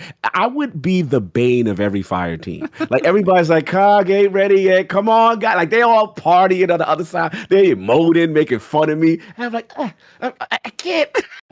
Like I was terrible at that. But I used to literally have panic attacks. I'm like, when are we getting there? Just pull me forward. I'll quit. I'll join back. Just take me where we gotta go. I hated that part. But other than that, excellent raid. Excellent raid. Oh, so that's why that's not ranked as high. Just the emotional scarring that it has on you is. Yeah. Oh, it's a great raid. It's just not. I still think it's a great raid. I still think the War Priest is the best encounter in that raid. I like War Priest. War Priest is so really good. underrated. It's simple and pure, and the boss is awesome. Just so cool. Yes. Yep. Great raid. Can't say too many bad things about that raid. Definitely. And I never said my third, but I'm going to cheat here a little bit because it's not a raid, but it holds a special place is Skolas. Ah, there we go. I like that. Don't hear that often or ever. Yeah. House. Was it first week when he was impossible, or second week when you nuked his butt? Was first week Solar Burn? I think so. Or was that Arc Burn? I think first was Solar. I guess you can nuke him that week with like Galahorn if you had it, right? Galahorn, yeah. And then people, because this is like before they nerfed him. He had a nerf. Because then people tried Fourth Horseman, and then there was controversy because Fourth Horseman was only on PlayStation at the time. Yes. So that was a big debate, I remember. But that the whole like poison element, and you have to like trade with your teammates. I thought that was cool. It's a great mechanic. Yeah. You're right. I forgot about that. Yeah, I really liked that fight. I really enjoyed that fight. It's one of those moments where they're pushing you up to the edge of what's manageable, but kind of did. Yeah. Speaking of what's manageable, anybody go flawless freelance this weekend? Did anybody play Trials? Did anybody go play freelance? Freelance. How really? How was everybody's just to experience? See how it was. Yeah, how was it? Let's start with Travis. I got to hear about this. Yeah, the matchmaking was bad. It was just, like basically it takes out all the stuff out of Trials that like, you like about Trials, like the teamwork and coordination. And Trials kind of requires coordination because you only get one life and you're down. And so if all teams are just like not talking at all and just random it's sort of is just chaos. And so I played it. I was like, I'm glad that it's so easy to get into Trials. That part's good, but the experience is really not like, does not resemble anything close to like a good Trials experience, just in my limited experience. I won some matches, I lost some matches, and then I was like, all right, I at least got a taste for this, but Yeah, I did not go flawless, and my overall I didn't even really play long enough to go flawless. I was just kind of trying it out just so I could have something to say on the show. But my experience with it was that it was like, it's like any other match made like comp playlist. It's sort of, you got to make the most out of it what you can, but you definitely feel it with the no res, only one life thing. Like you feel the matchmaking kind of thing, and you can actually see it in Bungie's data. They put a bunch of data on that, and you saw that the 5-0 matches, like the really lopsided matches, were higher on the freelance playlist, and that definitely like shows like it's hard to matchmake a completely random team. So, Protheon, your experience? 0 experience. I was not able to participate in this weekend. Oh, okay, gotcha. Probably smart. From what Travis saying, I've heard similar things. So, yeah. E. I'm gonna say, Cog, did you get a chance to play? Oh, I was you always put me up next. No, you go. I'm curious. I'm very curious about your experience. I played a decent amount this weekend. I'm trying to see if I can kind of get a check on how many matches I played. I tend to play a lot of solo. That's just generally what happens, is kind of how that falls. So whether it's like Friday, Saturday, I was looking up Sunday, didn't do much because I had some stuff, but Tuesday, I ended up getting my 7 wins. I mean, I played enough to get to that. I mean, as Travis said, it's like, yeah, you're not having that much communication, so you are kind of seeing what people do, trying to react to that, see if people are going to play smart. I think I was listening to, what was I listening to? Couldn't remember, or Firing Range, and they're just like, oh, the Titans that just like run straight in. Uh-oh. No, the water's back. Oh, he's back in. There you go. You're good. He's back. He's good. You good. I'm good, but yeah, the connection, the stream Firing Range, you said. Yeah. Firing Stream range, will come back, hopefully. It's all good. But yeah, so I was listening to Firing Range, and they're just like, oh, it's like, somebody just like, there's always the one person that just like beeline straight into the other person's door. Like, what are you doing over there? Like, just hang out for a second, just a second, see what happens. There's always those. And even me, like, not high skilled, learn a lot from pretty much anybody that I'd probably play with who's better than me, which is a lot of people. But even I can give some basic people some pointers of like, here's the map. You should probably not go straight into there. If you get to a door and you see big red things on your radar, first look at your radar. Like, just some basic stuff that you notice that I'm like, I'm kind of being more aware. I'm trying to stick more to the 60-40. I'm actually trying to think about that a little bit more. I mean, I'm trying to be conscious. I will take the so-called unskilled player who's like more aware and team oriented over the hothead tryhard any day, because that guy ruins the team, and like there's no vetting process. And like when I go into trials and we like, if it's like just me and my buddy, we have a random third. Yeah, I'd prefer if that random third were to just like hang out with us and stay with the team rather than run off by himself. Yeah, I got strats. It's funny. I'll wait till E finish. I'll tell you my experience with E's finish. I know, but I mean, as you guys are saying, it's like that person at least could maybe hang back and res. Couple things, please. Res people. Yes, that's a thing. Please use your super. Yes. Why do people be holding on? Thank you. Oh my! Because sometimes I'm like, all right, we got one. This is gonna change it, and then you like, oh, you still not. You don't feel it's time. It sounds like a YouTube video for you. I mean, top 5 things not to do in trials. Like, as a solo player. Yeah, like just some of the joint. I mean, this is like PvP like creators are probably so much better at this, but even for me, I tweeted out, even I was just all the tweet was user super, and Follett was like, he's saving it for next game. I'm like, damn it. I was like, it was perfect, but I was like, that's what you feel like. I'm like, they have 4. It's match point like an attendant. Like, this is it. This is the time to click the button. Yeah. So you'll have some frustrating moments, and then there's some times where you'll be like, there are times where I'm like, I paired up with a god. Like, I'm in here just being like, I'm gonna like jump in a backpack here and be like, this guy. That's the person when you see him like, hey, this guy's going in for the flank in the door, and all of a sudden they've got 2 kills like every round. I'm like, I just have to keep an eye on the other guy. At that point, all I do is watch bodies. If you pair with a god, watch bodies. Like, be defensive, like, kind of watch your radar, just stick. That's another thing for like a basic thing.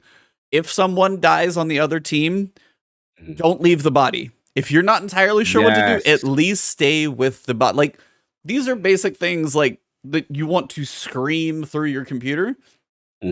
And it's like, and I get this is where this is Travis' frustration. I 100% get that this is the frustration.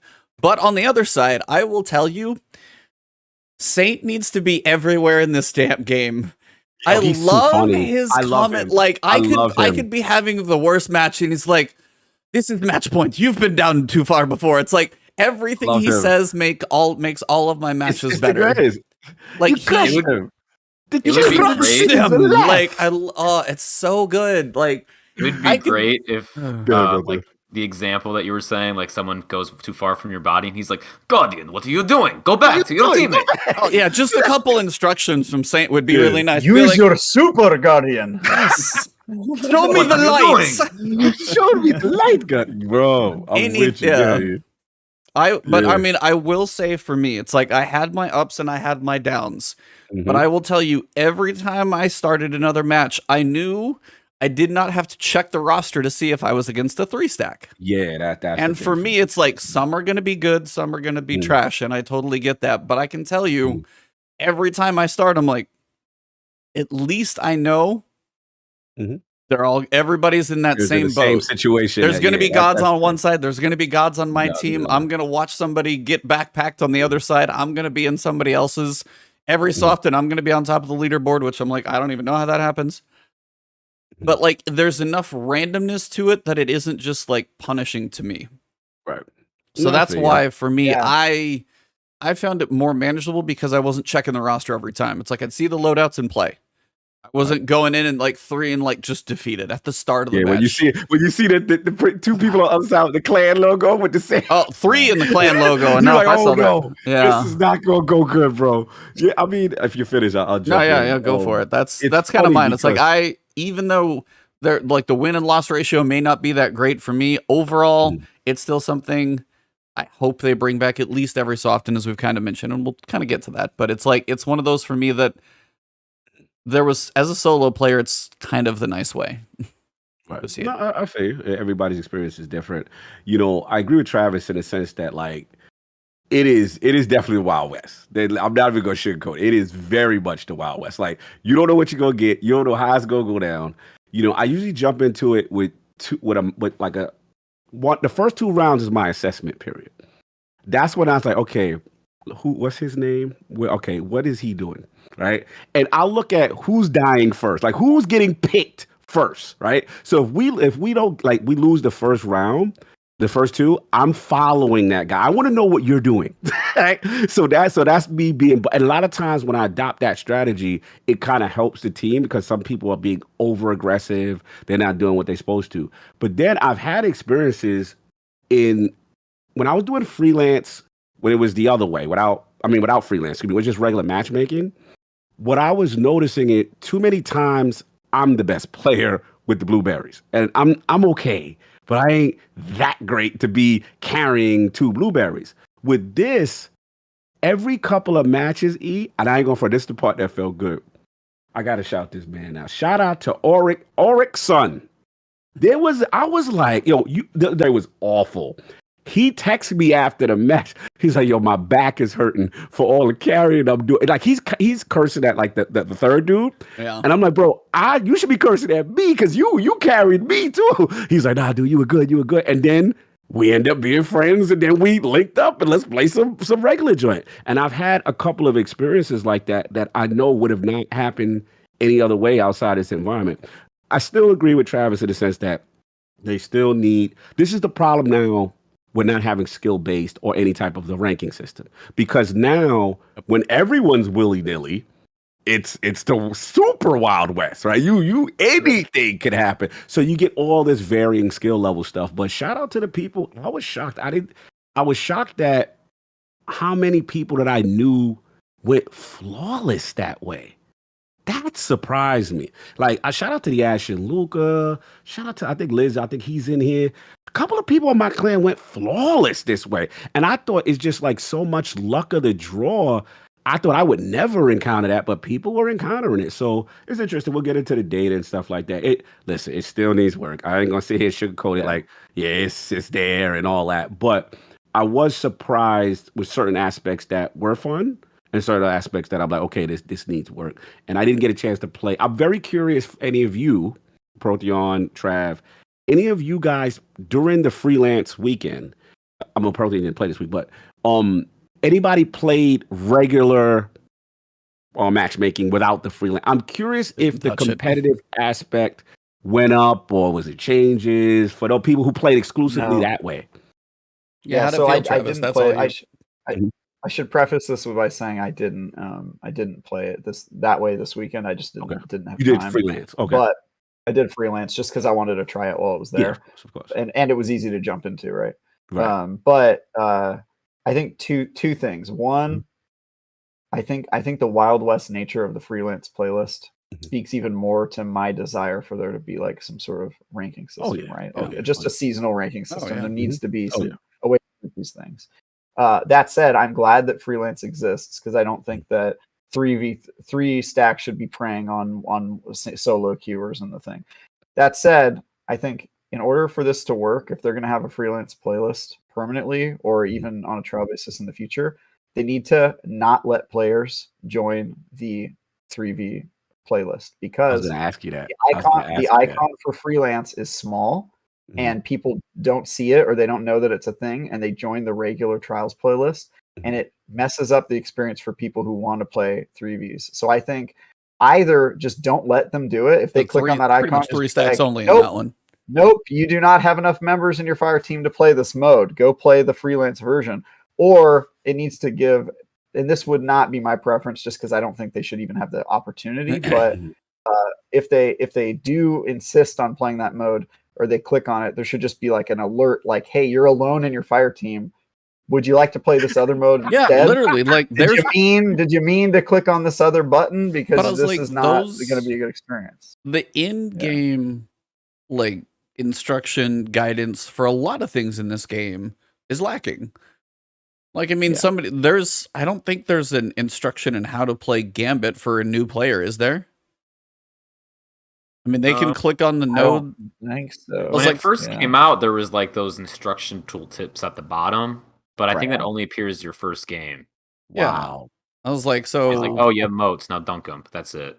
Wow. Yeah, so it's like a brand new person's like, Vanguard, what's Gambit? Oh, let me click on that. What do I do? Like, there's no tooltips, there's no tutorial video, there's that stuff always, and again, same thing with trials. It's like, you were a solo player. It's like, are you sure you want to do this? And you could click even something like, click L trigger if you never want to see this warning again, but you're by yourself. Would you like to try the freelance playlist?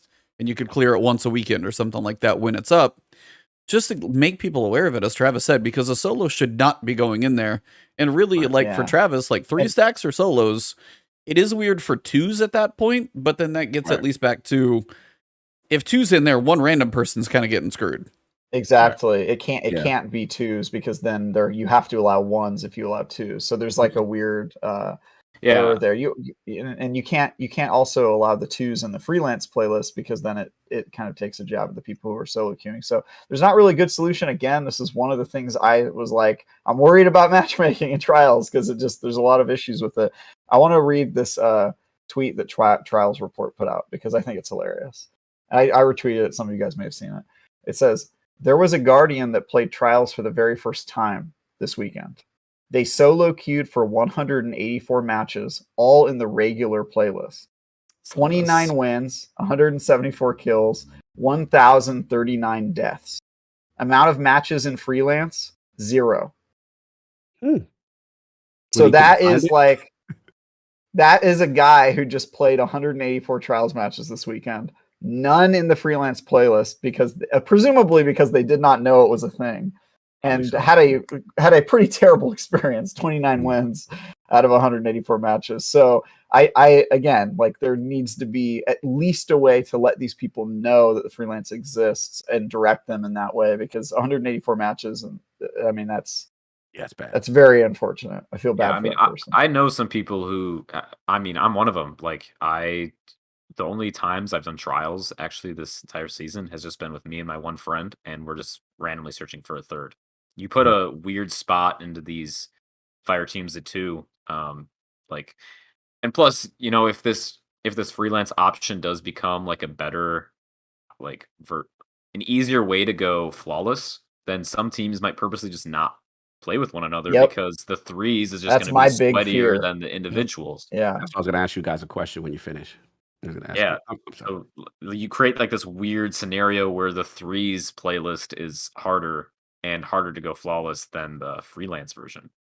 If freelance continues to be easier to go, like more people are going flawless in that regularly. It's a weird scenario. Yeah, I'm Yep. curious. I know we're going to get into the details of the statistics that they're going to break up with the in Bungie in the TWAB. I guess my question for you guys, because I do agree with the aspect of the twos and the one guy going in there and the twos going in that kind of the uneven, the random nature of it. What I'm very curious if what would you guys say if they came to this? I'm just hypothetically came to the conclusion they're like, okay, freelance is here to stay, right? But then they go, you have to match make with old trials. So what if they came up with that's their data solution? How would you guys feel about that? What, freelance cards only, or what So was it? freelance, how it is as it is now, right? Yeah.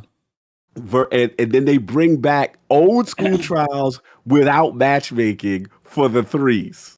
How would y'all feel about that? I think that's fine.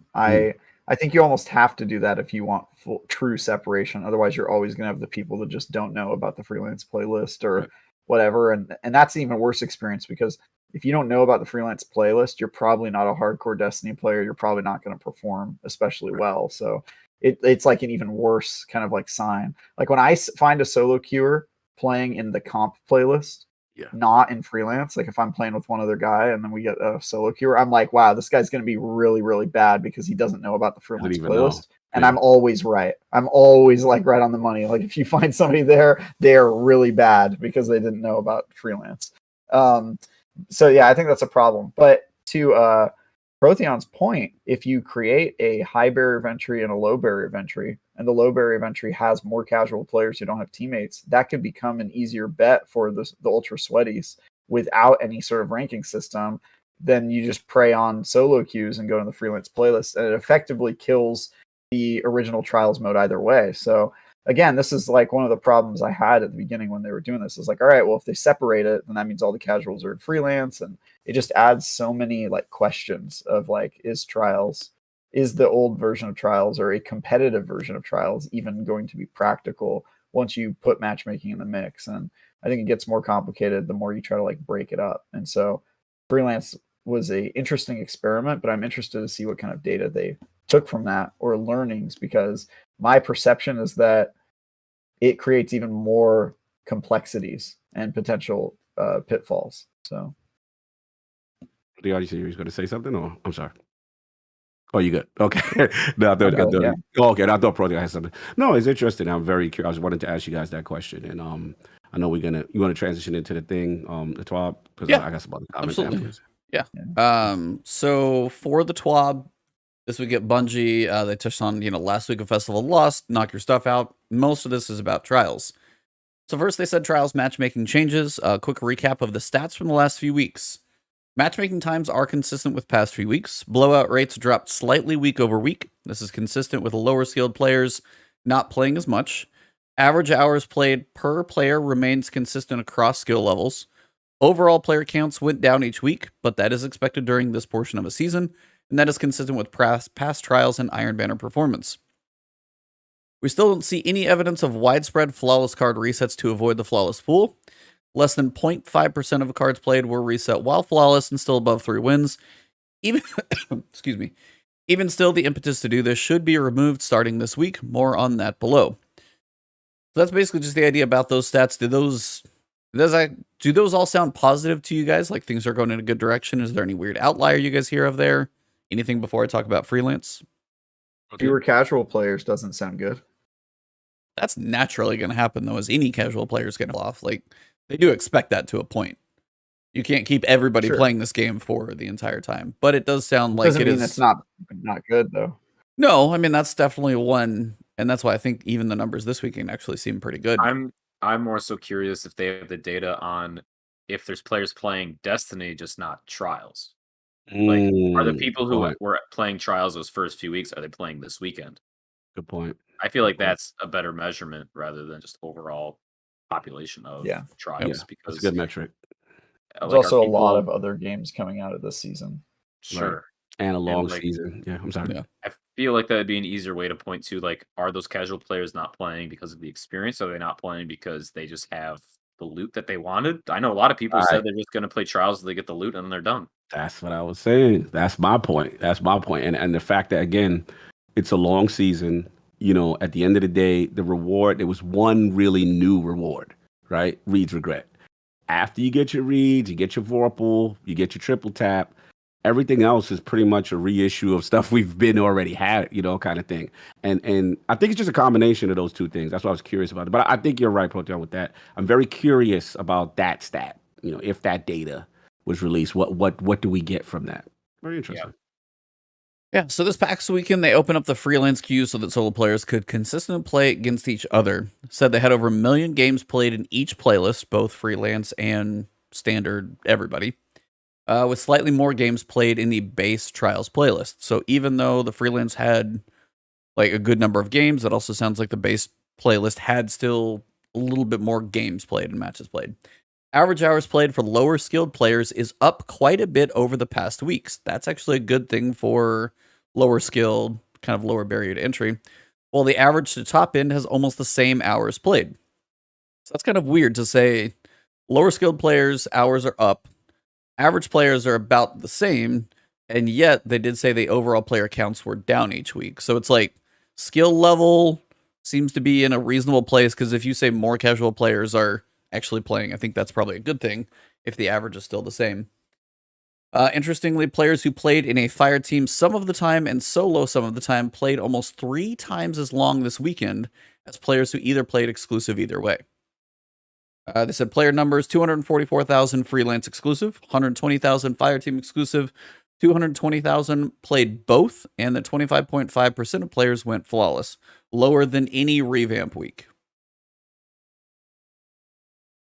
So before we get into like blowout rates and anything like that, they said average matchmaking times were consistently around 50 seconds for full fire teams and solos, and regularly were about 100 seconds for duos.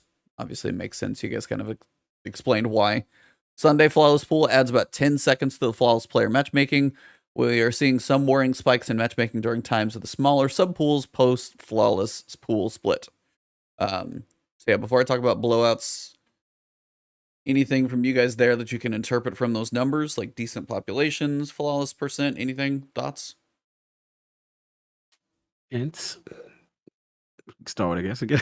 You're just like, cool, their numbers. Yay. Their numbers. Yay, Yeah. data. Which Yeah, it's kind of how I feel too. I feel like they didn't give us they didn't give us enough information for us to draw any like super meaningful conclusions. At least, Yeah, that's kind of like, that's how I'm feeling. yeah. Yeah, I mean, the So, first I'm- week, I- like they Yeah, said, sure. average trials games per player, like there's a chart. The first week, it looks like average trials games per trials player. Week 1 was like 37, 38. Week 2 dropped to about 28. Week 3 was about the same. Week 4 was about the same. Week 5 was a little less, probably like 24, 23. And then week 6 actually bumped up a little bit to about 26. So I'd actually see a bump up in trial average games. because of freelance. Yeah. Right. Yeah. So it's like more games. But the one I thought was interesting is they said the people who played a mix of both, Oh, yeah, that was interesting. they played 3 times as long. And honestly, Longer. I think that's kind of a way for, take somebody like Travis to see if he's willing. Well, normally he'll play with his fire team when they're on and around, and that's when he's going to play because, you know, schedules and everything. But then now, if every so often he's just like, I got a little bit time before breakfast or before I go to bed, let me pop in for a couple solo matches, you actually get the option to jump in both playlists that way, and it gives you a little more flexibility to go hardcore with the 3s. And then, like, I don't have anybody on right now, but I want to get a couple in. Let's see what happens in solo just for entertainment. Like, I think that actually did work to some benefit to truly have that solo option. I wonder why that specifically was like such a big standout versus when, you know, freelance wasn't there, when you could queue in either way as a solo. But is it like, were you more curious? Was it people wanted to check out the playlist? What do you guys think? Yeah, that was strange to me. That one I was surprised by, because I'm like, I'm trying to understand the mindset. Whereas I was thinking that when the solo queue launched, you know, that obviously you're going to get an influx of players playing it, and I get that. But for people to go solo, they say I still want to do the fire team as well. It's interesting. I don't know what to make of that. It was just very strange to me. I didn't expect that. What you thinking?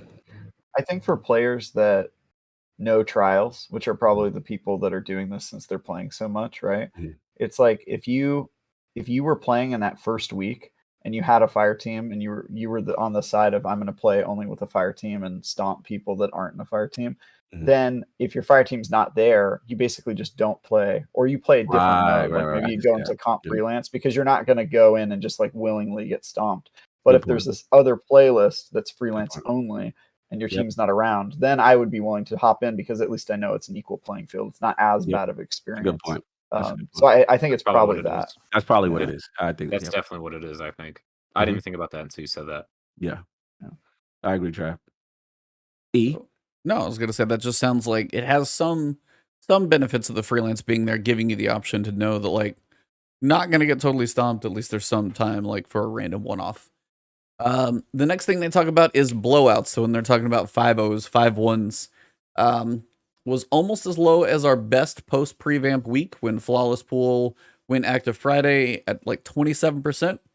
This was powered by significant number of fire teams versus fire team matches and solos versus solos, both of which had 25% blowout rate. So they go through a bunch of stats of like what matches fall into 5-0, 5-1, 5-2, 5-3, 5-4. And the main thing they state somewhere later on, I'll probably get to it. They're trying to get 2020. They're trying to get it to be 20% on all those. They're trying to get it to where the skill somehow, or don't say skill because that'll piss everybody off, but they're trying to get to where we'll get to that discussion here in a little bit because I've been watching some tweets that are interesting. 5-0 games in the freelance playlist are 25 for 5-0. 5-1 is 26.1. 5-2, 20.4. 5-3, 15.6. 5-4, 12.4. The regular playlist, 5-0 games, 30%. 5-1, 25. 5-2, 18. 5-3, 13. 5-4, 11. It's like a bigger range, but it falls like faster down. It's weird. Yeah. They said one thing they aren't happy with is the team balancing. We've noticed that how the solo playlist isn't doing a great job balancing teams when there aren't any fire team mismatches. For trials, it's currently just picking teams randomly. Shocking, because we all literally just described it could be who knows how it feels. Yep. Mm-hmm. We are going to be looking carefully at how teams are selected over the next few weeks and hopefully have a better balance the next time freelance rolls around. This was one of the downsides of not using skill-based matchmaking in trials. Situations where skill would be helpful to balance two teams of solo players. It isn't even a data point the system can look at. Speaking of which, talk about freelance futures. We like the overall outcome and the vibe of the freelance queue, and both playlists seems to have a kind of viable amount of players. We are looking at running freelance occasionally for the remainder of season 15. Thumbs up for me there that it's every so often, but are still trying to determine what feels right. We'll let you know. Long term, we're exploring some single playlist solutions, preferential matchmaking of full fire teams against full fire teams, duo +1, and then solos. They don't have a specific release target for that, but it will not be prior to season 16. And I guess I got to ask my question is, why is that not now?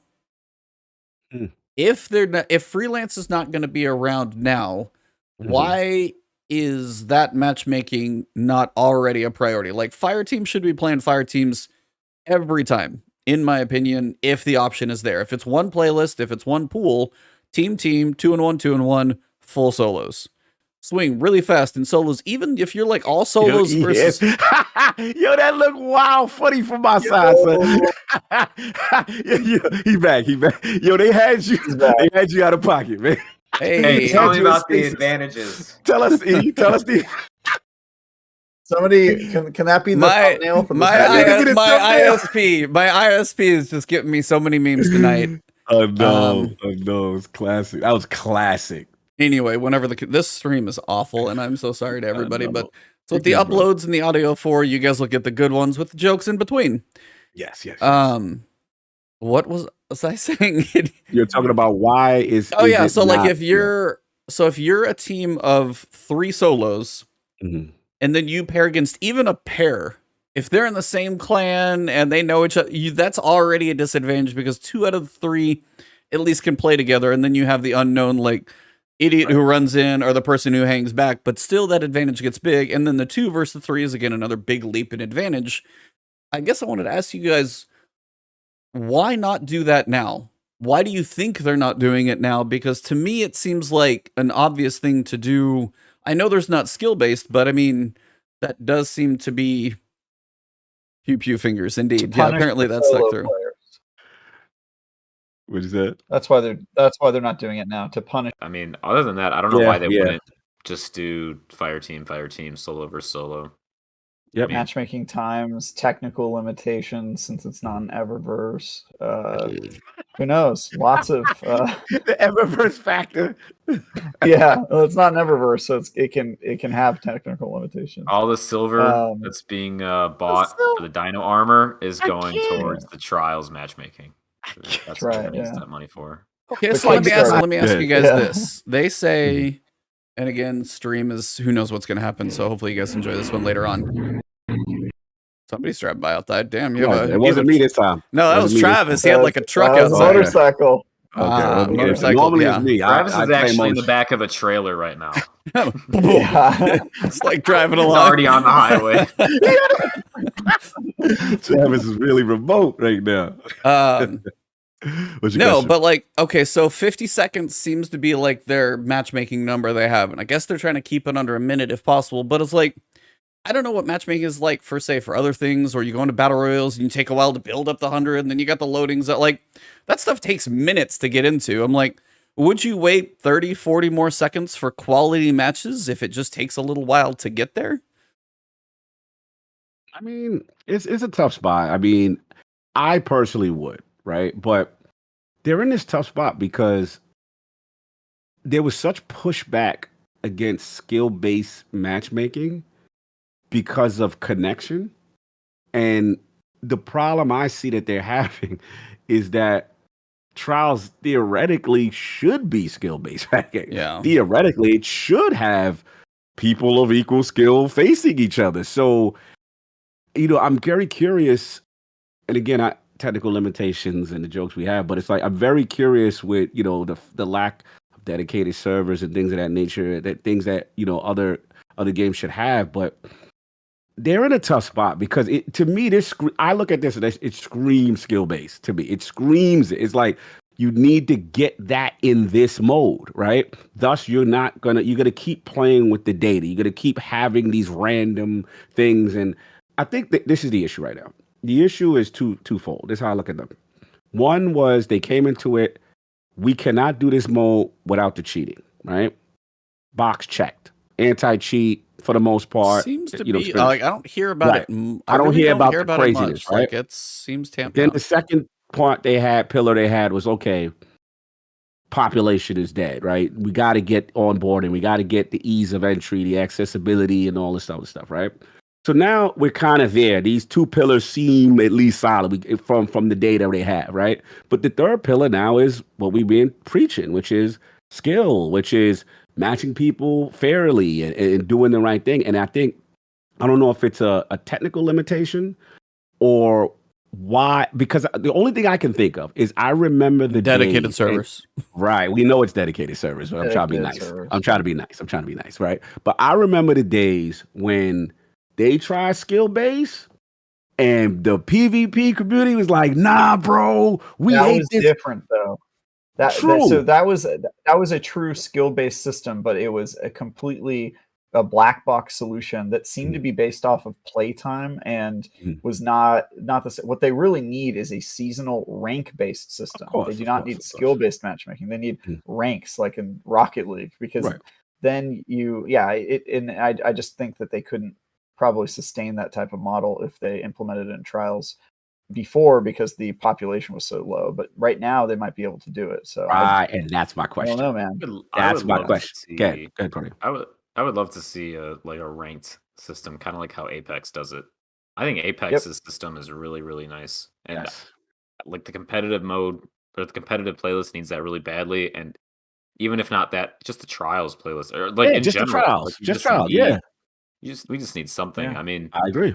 feel like they've been struggling with like how they want to do matchmaking in Destiny ever since its launch. I mean, Forever. Yeah. there's still games Yep.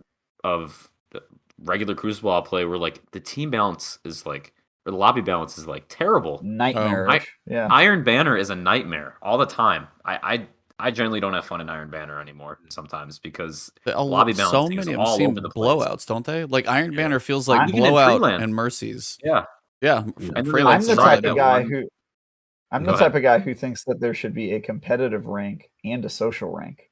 You should have Yeah, two sure. ranks. Get back to every old school season. Halo. Yeah. Yeah, exactly. And Old the school competitive Halo, rank should yep. apply to trials. It should apply to comp, maybe Iron Banner, agree. and then the social agree. playlist will apply to every other competitive playlist, and you just increase your rank over time.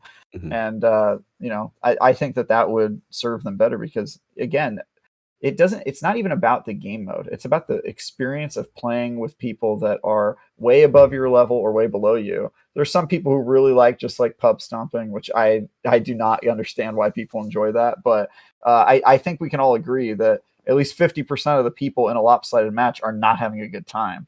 Probably more. I also don't really get particularly happy when I'm just destroying a team that's way below my skill level. So I just think it could benefit everyone if they implemented something like that. But So that's kind of like good reference. Old school Halo 2. Yeah, for sure. I was One like, of the best Halo.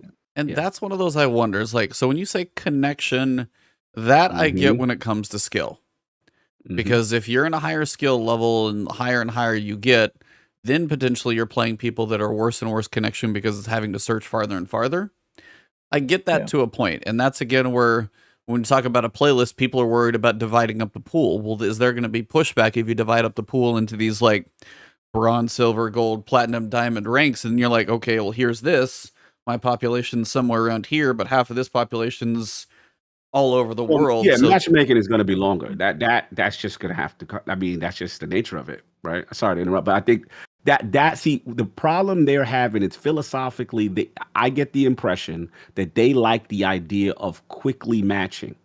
They like that. It seems like they mention it multiple they times mention it in every here. week. They like, yo, the times.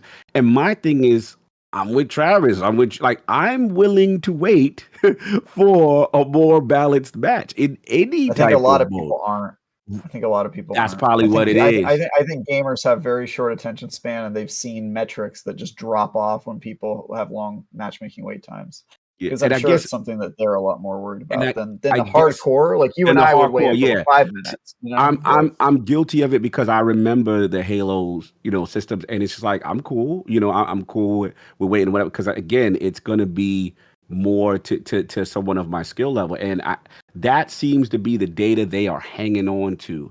And that's the question: if they're going to put the resource or whatever technical issue that they need to do to implement the skill or the ranking so that it can have the type of matches that we're talking about for these type of modes. But I'm sorry, I totally cut you off. I know you're about to say something.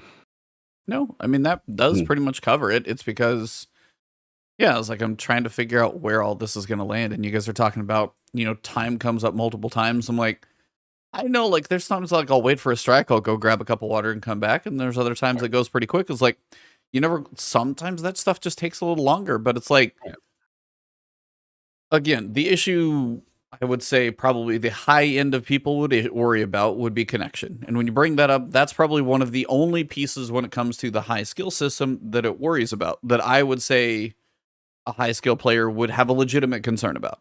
Because if you are playing with lag central, like that sucks. It does. Like that. Factual, yeah. That I get. But as you said on the other side, somebody tweeted out and like I replied, it was like legitimate question. Mm-hmm. Like, when should I, as like an average at best player, play against an upper echelon player? And this is a question for anybody. When do you guys think I should until you quit?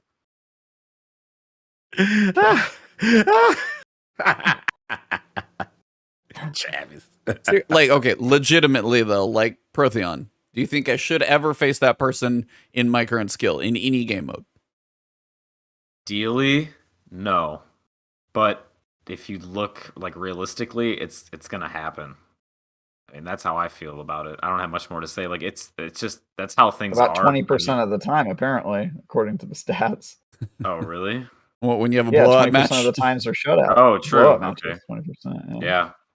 Yeah, I don't know. I don't feel that way. I'm actually surprised that they said that they want 20% on each of those. Yeah. No, they said 0 I- on the blowout. They want 20% on all But the other 20% ones, on the right? Yeah. Five Didn't they four. say in the post that they were shooting for 0% on the blowout Yeah, I'm matches? trying Yeah, to. In an ideal world, we want to get each one of those numbers to as close to 20% as possible, but we would rather see more 5-4 outcomes than 5-1.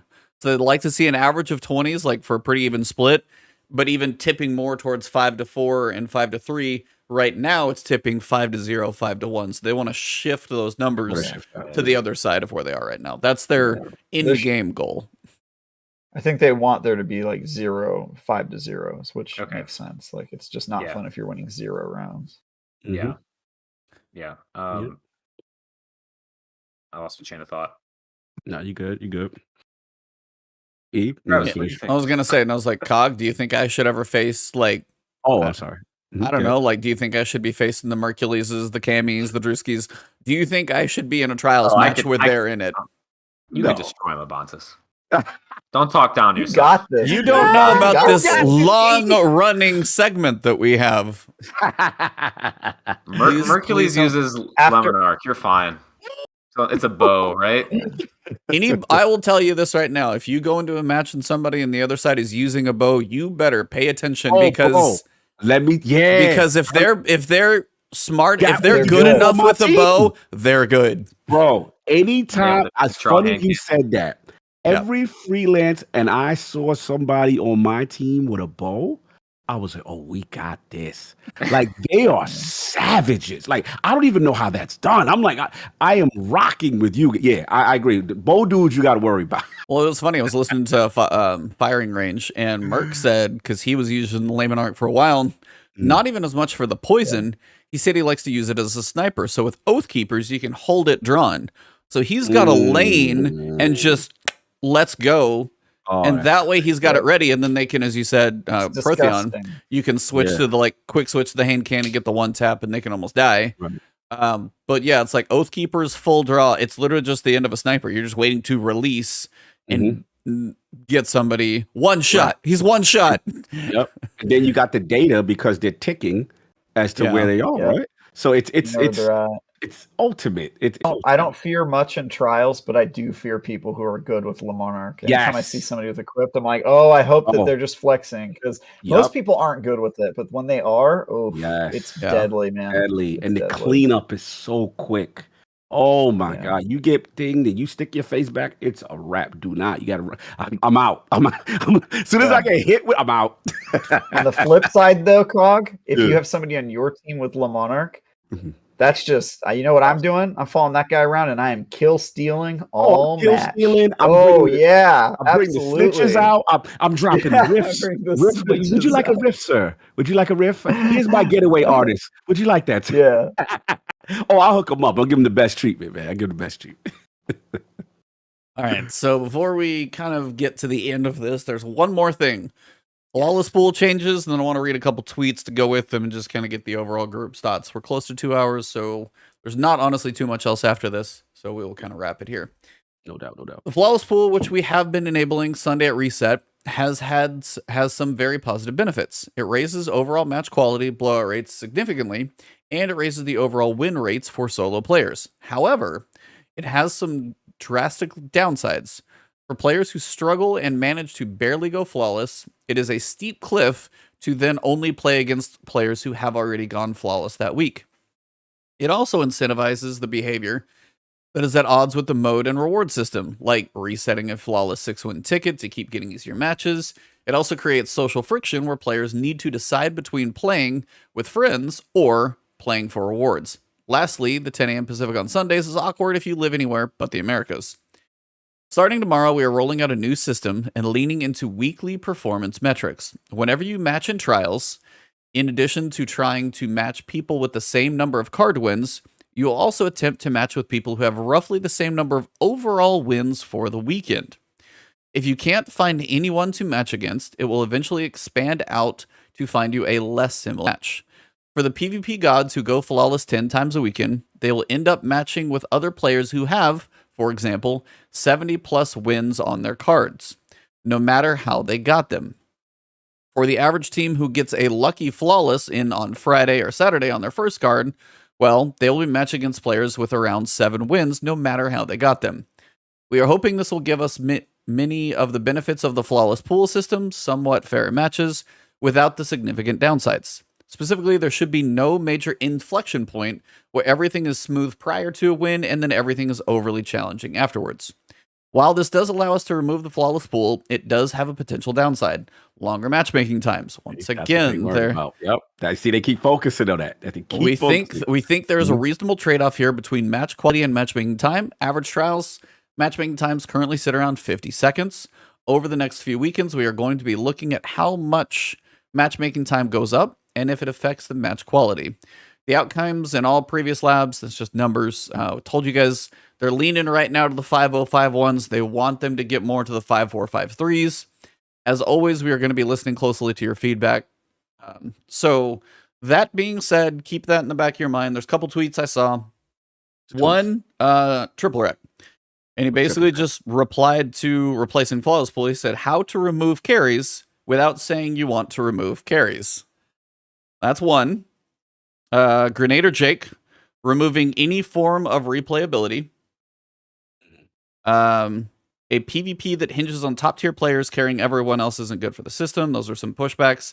And then Mercules actually had a really good one I wanted to read as well, because even Kevin mentioned that one. One sec.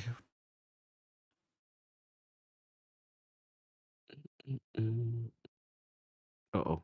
No, I'm still here. Hopefully. Okay. I get nervous when you don't. No, that's fair. My ISP is trying to sign. Yeah, I was just got like devil horns tonight. It's cool. What's up, guys? Get nervous. It's good. It's good. Okay.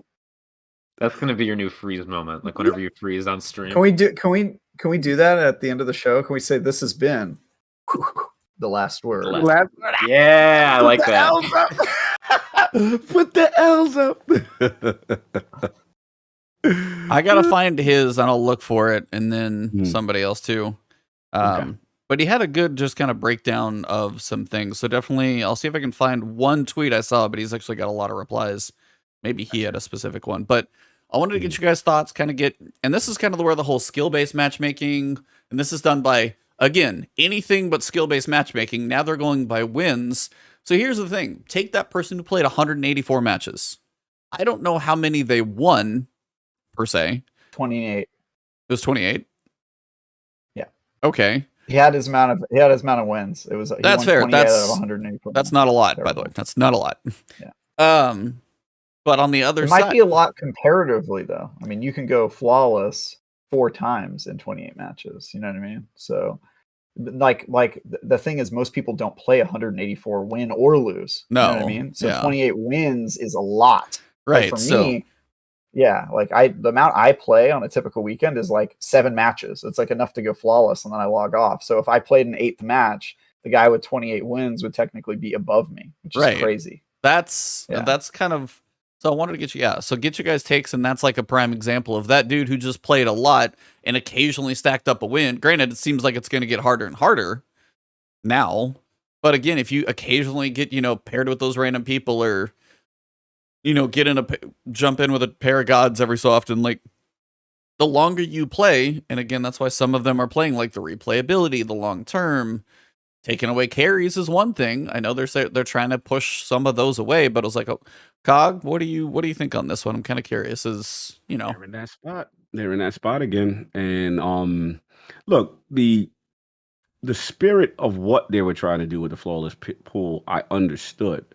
But the problem is, Destiny is a huge streaming community, a huge carry community. That's part of trials. That's part of the allure. You some people, who feel like, hey, I'm never going to be good. I'm never going to go to the lighthouse.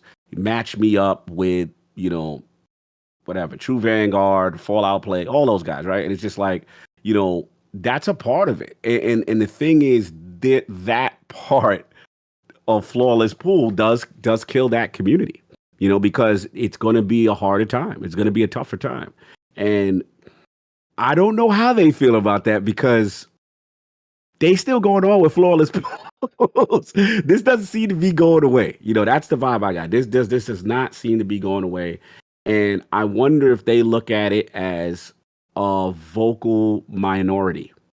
And sometimes Bungie, you know, they get themselves in these positions where it's like, you know, they say, hey, we look at the data, we look at the overall numbers, and we see blah, blah, blah is opposite to what these streamers are saying, right? And again, remember what I always said, you know, when it comes to data and analytics, the problem is sometimes when you look at things in a vacuum and you're having success, you're less likely to change. You're less likely to change when you're having success. And right now, they're having success with population. They're having success without the anti-cheat. And I don't know, man. I don't know. I feel, trust me, I feel those guys. I feel Merc. I feel Triple. I hear where they're coming from. See, Merc's kind of on the other side. I finally found a decent one. Merc, okay, yeah, please. I'm very curious about what Merc has to so say. he said, I think like people are really overestimating the amount of difficulty wins are going to add to the experience under approximately 30 wins or so. The bell curve is going to end up with a lot of players under that, and the matchmaking pool won't start to narrow down on skill until much higher win totals. So like your 70s, your carries, your, you know, people who go flawless 20 times in a weekend because, and that's kind of the thing. If more people are kind of in this average level, and then if you start, you know, kind of bumping out of it, the average person's going to have a little better time, and somebody keeps winning, and some of the high, like the more wins, then the more average, and they might get a little more. It does feel like it's got some graduality to it. And I think the one thing that they did mention is that team that happens to go flawless was screwed in the flawless pool. Now, granted, they said the flawless pool was intended to be temporary. I totally get that. But now, as they said, there is no cliff. There is no like, well, I got it, but now I'm totally done. So that's not going to be a thing. Protheon, I want to get your thoughts on this one just because, again, PvP experience, even depending on how much time you have to play, like where do you fall in all this and where do you think are they going in a good direction? I don't know if it's a good direction, but it's definitely a direction. I understand what kind of like what Cog was saying, how it could potentially kill that community, but however there is the majority of players playing trials probably aren't being carried or carrying other people. It's just casual players playing, and I think that's who you really have to cater to, is those players who aren't looking to be carried, or the small minority of people that do carry. I think majority of players are just going into play, and I think that'll be a better experience for them. And my other thought is, remember when they nerfed aim assist on PC or whatever, and everyone was freaking out, and everyone was like, "Oh, I forgot that happened." I feel like this could be one of these scenarios. I do. Not going to be as big of a deal. I feel like I don't think it's going to be as big as a deal as people might think. That's my current theory on this. I don't think it's going to have as big as an impact as some of these thoughts, some of these people's thoughts are having. Oh, fair enough, Trav. Yeah, I'm curious what Trav has to say. Yeah, I think it is a bad system. I don't think it's a bad system for the reason that people think that it is, though. For the reason that streamers do, I think it's a lot of wins, and it makes your experience more likely to be not fun the more you play in a weekend, right? Because if you're getting wins and not going flawless, then by the end of the weekend you're like, all right, well now I'm definitely not going flawless because I'm only playing with the people who've been playing a lot, right? And I just think that is a problem. The second point, though, of like, is this bad for streamers? Like, are you making your game for players or are you making it for streamers? Really? At some point, you have to kind of decide that. And I've always been on the side of like, streamers, you guys are going to be fine. You guys are going to figure it out. You're streamers. You're good at the game.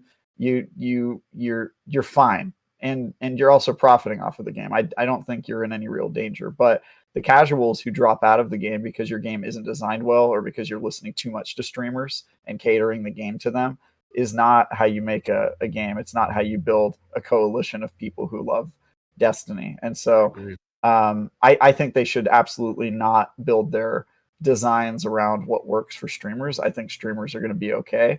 But that said, I think the problems with the system have nothing to do with that. I just think amount of playtime and amount of wins does not correlate to like a rank or skill-based system, and that this isn't a long-term solution. So give it a try, Bungie. I hope you get some good data out of it, but I don't think this is going to be the long-term solution. It's a weird solution too, right? It's very weird. Strange. Yeah, it's similar to the way that they were doing skill-based matchmaking, which was like overall amount of matches played versus matches lost and stuff like that, which is just like, all right, so if you play the game a lot, you end up in a higher skill bracket. It's like it just doesn't make sense. So which leads to the bigger question, which I completely agree with you guys, is that, you know, my thing is I always go big picture at this point. Why is that? Why are you constantly avoiding, you know, putting in the skill system, right? Why we're doing all these different things, every other thing under the sun except that. And you might like this, but it's like technical issue, server issue, reinvestment on a bigger level to accommodate that need. And to me, that goes back into this whole, I know, the D3, D2 bag and, staying with what you have. And is it something because, infrastructure is antiquated, or, you know what I mean? Like, what is it that we're trying everything else other than like what Apex is doing? Yeah. Everything else other than what Halo used to do that you created, you guys made that, right? You know what I'm saying? Like Bungie, right? So that, to me, I always think big picture. And I again, don't claim to be a dev. Don't know. I don't like disrespecting dev, but it's very interesting to me why the avoidance. And is it because long term they intend to stay with this system and they really can't change infrastructure stuff? Thus, we have things like Vault, DCV, and other stuff that we can't get away from because of these constraints. And that's the question for me. I would love to be a fly on the wall in those rooms. I bet the reason they don't do it, Cog, is because, one, they're not a dedicated server game, and skill or rank-based systems become harder to manage when you're not dedicated servers. That's what I think. And I think the other reason is part of the culture when you have a rank-based system is people go on sprees of losing matches on purpose to de-rank themselves. And that was a big problem in the Halo 2 days. People would just like put themselves in a queue and then betrayal their own teammates for like 3 hours to rank themselves down so that they could play against people of lower skill and just like just destroy them. We ran out of medals type situations. Yeah. And I think you have to probably put some safeguards in there where when somebody reaches a new threshold, they can't go more than like one down so that they can't like truly game the system. There's ways to do it, but I think there's just probably limitations. And I think the bigger issue is that they're not that invested in comp. I mean, we've talked about that on the show a lot, but the changes they're making to trials and this refurbishing, they're all very easy stuff to do. It's like very small changes, adding matchmaking to a game mode, that sort of thing. But they haven't really doubled down and said this is a PvP game and that's like a big part of it, and we're going to build systems to support it. They've never really taken that step, and I think until they do, we probably won't see any significant changes like that. I don't want to go to the extreme that they don't try to do things and things are easy. I'm not going to go to that extreme, but I do agree with you that they just, again, I got to look at your actions, right? So that's all I can do. I can just look at your actions. Your actions say otherwise. Your actions say that, this is the first season. I'll be honest, I'm shocked at the last 3 weeks we keep talking about. I'm like, wow, we still talk about this. Wow, okay. You know what I'm saying? Like, I'm shocked. Like, this is the most PvP I've been getting for 3 to 4 weeks. I'm almost like, damn, we're going to talk about something else because it's all you talk about is trials, budget. So salute to that, right? Salute to that. But yeah, at the end of the day, it's just like, that's why I've been in that mode. I know we had our past discussions where just like, with this current infrastructure, with the staying with Destiny 2, their actions are showing they don't intend to make this the competitive game. That's how I got to look at them. And it's up to me as a player to say, hey, do I choose to stay in it and love you for what you are with all your warts? You know what I'm saying?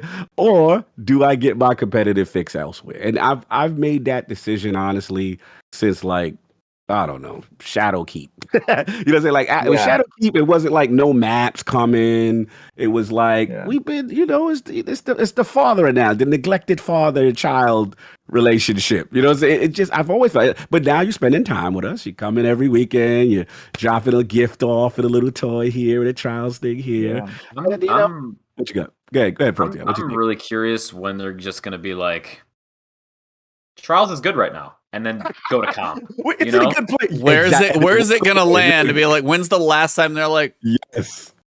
that we think we've landed in a good spot, and people are gonna be like, really? Yeah. Yeah. Because it sounds like they want to go from like really focused on trials, and they said Iron Banner is kind of like the next step, and then the comp playlist is down the road. I'm just really curious when they're going to be like, okay, we think trials is okay right now. It's time to move on to the next thing. Will that ever happen? I don't know. Yeah, I was I'm looking like, for that blog post. I think it would be fun. no, blog trials. We're good. I want to Moving see on. Travis's face on that blog post. You know what, guys? We did it. I want to see his face for that one. No, yeah, Civatech Good, actually. guys. We made it. Oh yeah, sorry, big L's tonight. Yeah, ISP doing this tonight for me. I'm imagining guns. I'm imagining it's like the last word guns, not the L's, Yeah. because he was like doing like the. Oh, I got you. Yeah, the guns. You're right. No, Yeah. but Civatech Like you're actually giving a had. speech. Yeah. Civatech said, basically the way I'm rating these changes, I shouldn't even attempt trials until as late as possible. Let the rest of the players weed themselves out of my win bracket. He said Bungie needs to make people excited and want to play trials as much as possible. This isn't it. And then for Travis, you'll appreciate this one. True Vanguard. It's looking like Bungie's vision for trials is that it will be an activity for players to engage with until they get their loot, hang out for a little bit, and then dip.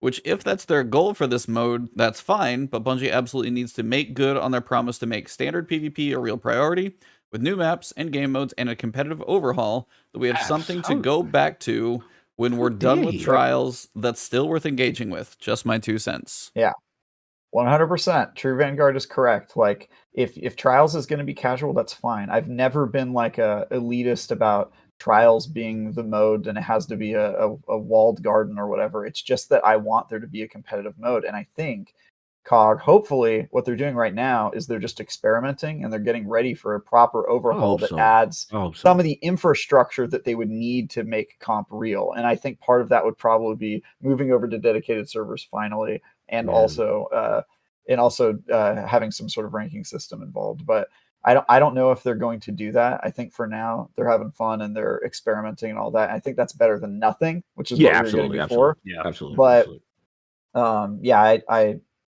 I tend to agree that this is not the solution, right? Like, these are the half measures and experimentation phase, and I'm just like, we'll see. We'll see where it goes. If we get Bungie's in college right now, COG. They're experimenting. Exactly. I will say they're still ahead of New World right now, because man, there was a bug that dropped today.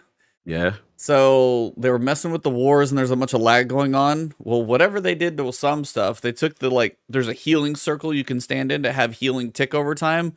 Well, if you teabag the healing circle, it like refills your life as fast as you can, like basically go up and like let's squat and stay. It's like boink. And this is for like, because I've been doing that anyway for years. Teabagging, cool. At least I know what type of player you are. Tons of practice in that. Yeah, he's got these guys. Well, then you guys will be experts in New World. Finally, in-game benefits for what I've been doing. Yeah. Finally, Bungie listened. Halo has finally taught me everything I need to know about gaming. Yeah, exactly. Being a PvP god. Mm-hmm. Well, as my connection is trying to shoot itself in the face, I am sorry for the stream tonight, everybody. Hopefully, the video uploads; those will be smooth whenever they get uploaded. Because I don't even know what my upload speed is like. I think that's pretty much where that kind of covers everything for the week. Is there anything else you guys wanted to touch on? Protheon especially, is there anything else? COG, what were you going to say? No, real quick, I was just going to say, shout out to the new community manager, I believe. Yes. Yeah, Liana. That was Liana, dope. Dirty Effin' Hippie is her Twitter handle. So go follow her.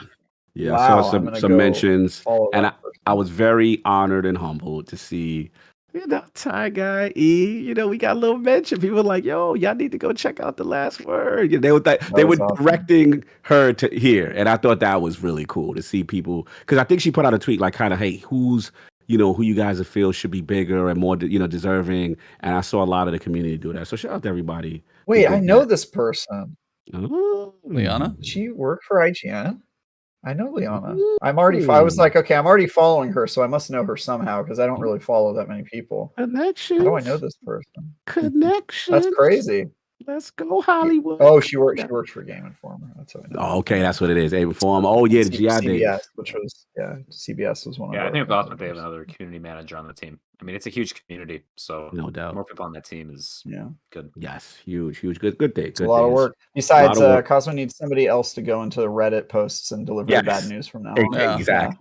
Poor Cosmo, dude. I swear they give him the bad stuff to say. Yeah. Yes. He's I guess He's the leader. He's the fun one. He's the vanguard. Yeah, he's gonna step in front of the army. Well, Protheon, it has been a pleasure like- having you. I'm so sorry my ISP has made streaming not the greatest, but people will be finding this thing fill their audio holes and, their eyeballs. Audio holes? Ears. Audio holes? This guy's from a different planet. Yeah. He doesn't know about... No, the secret's out. I'm an invader.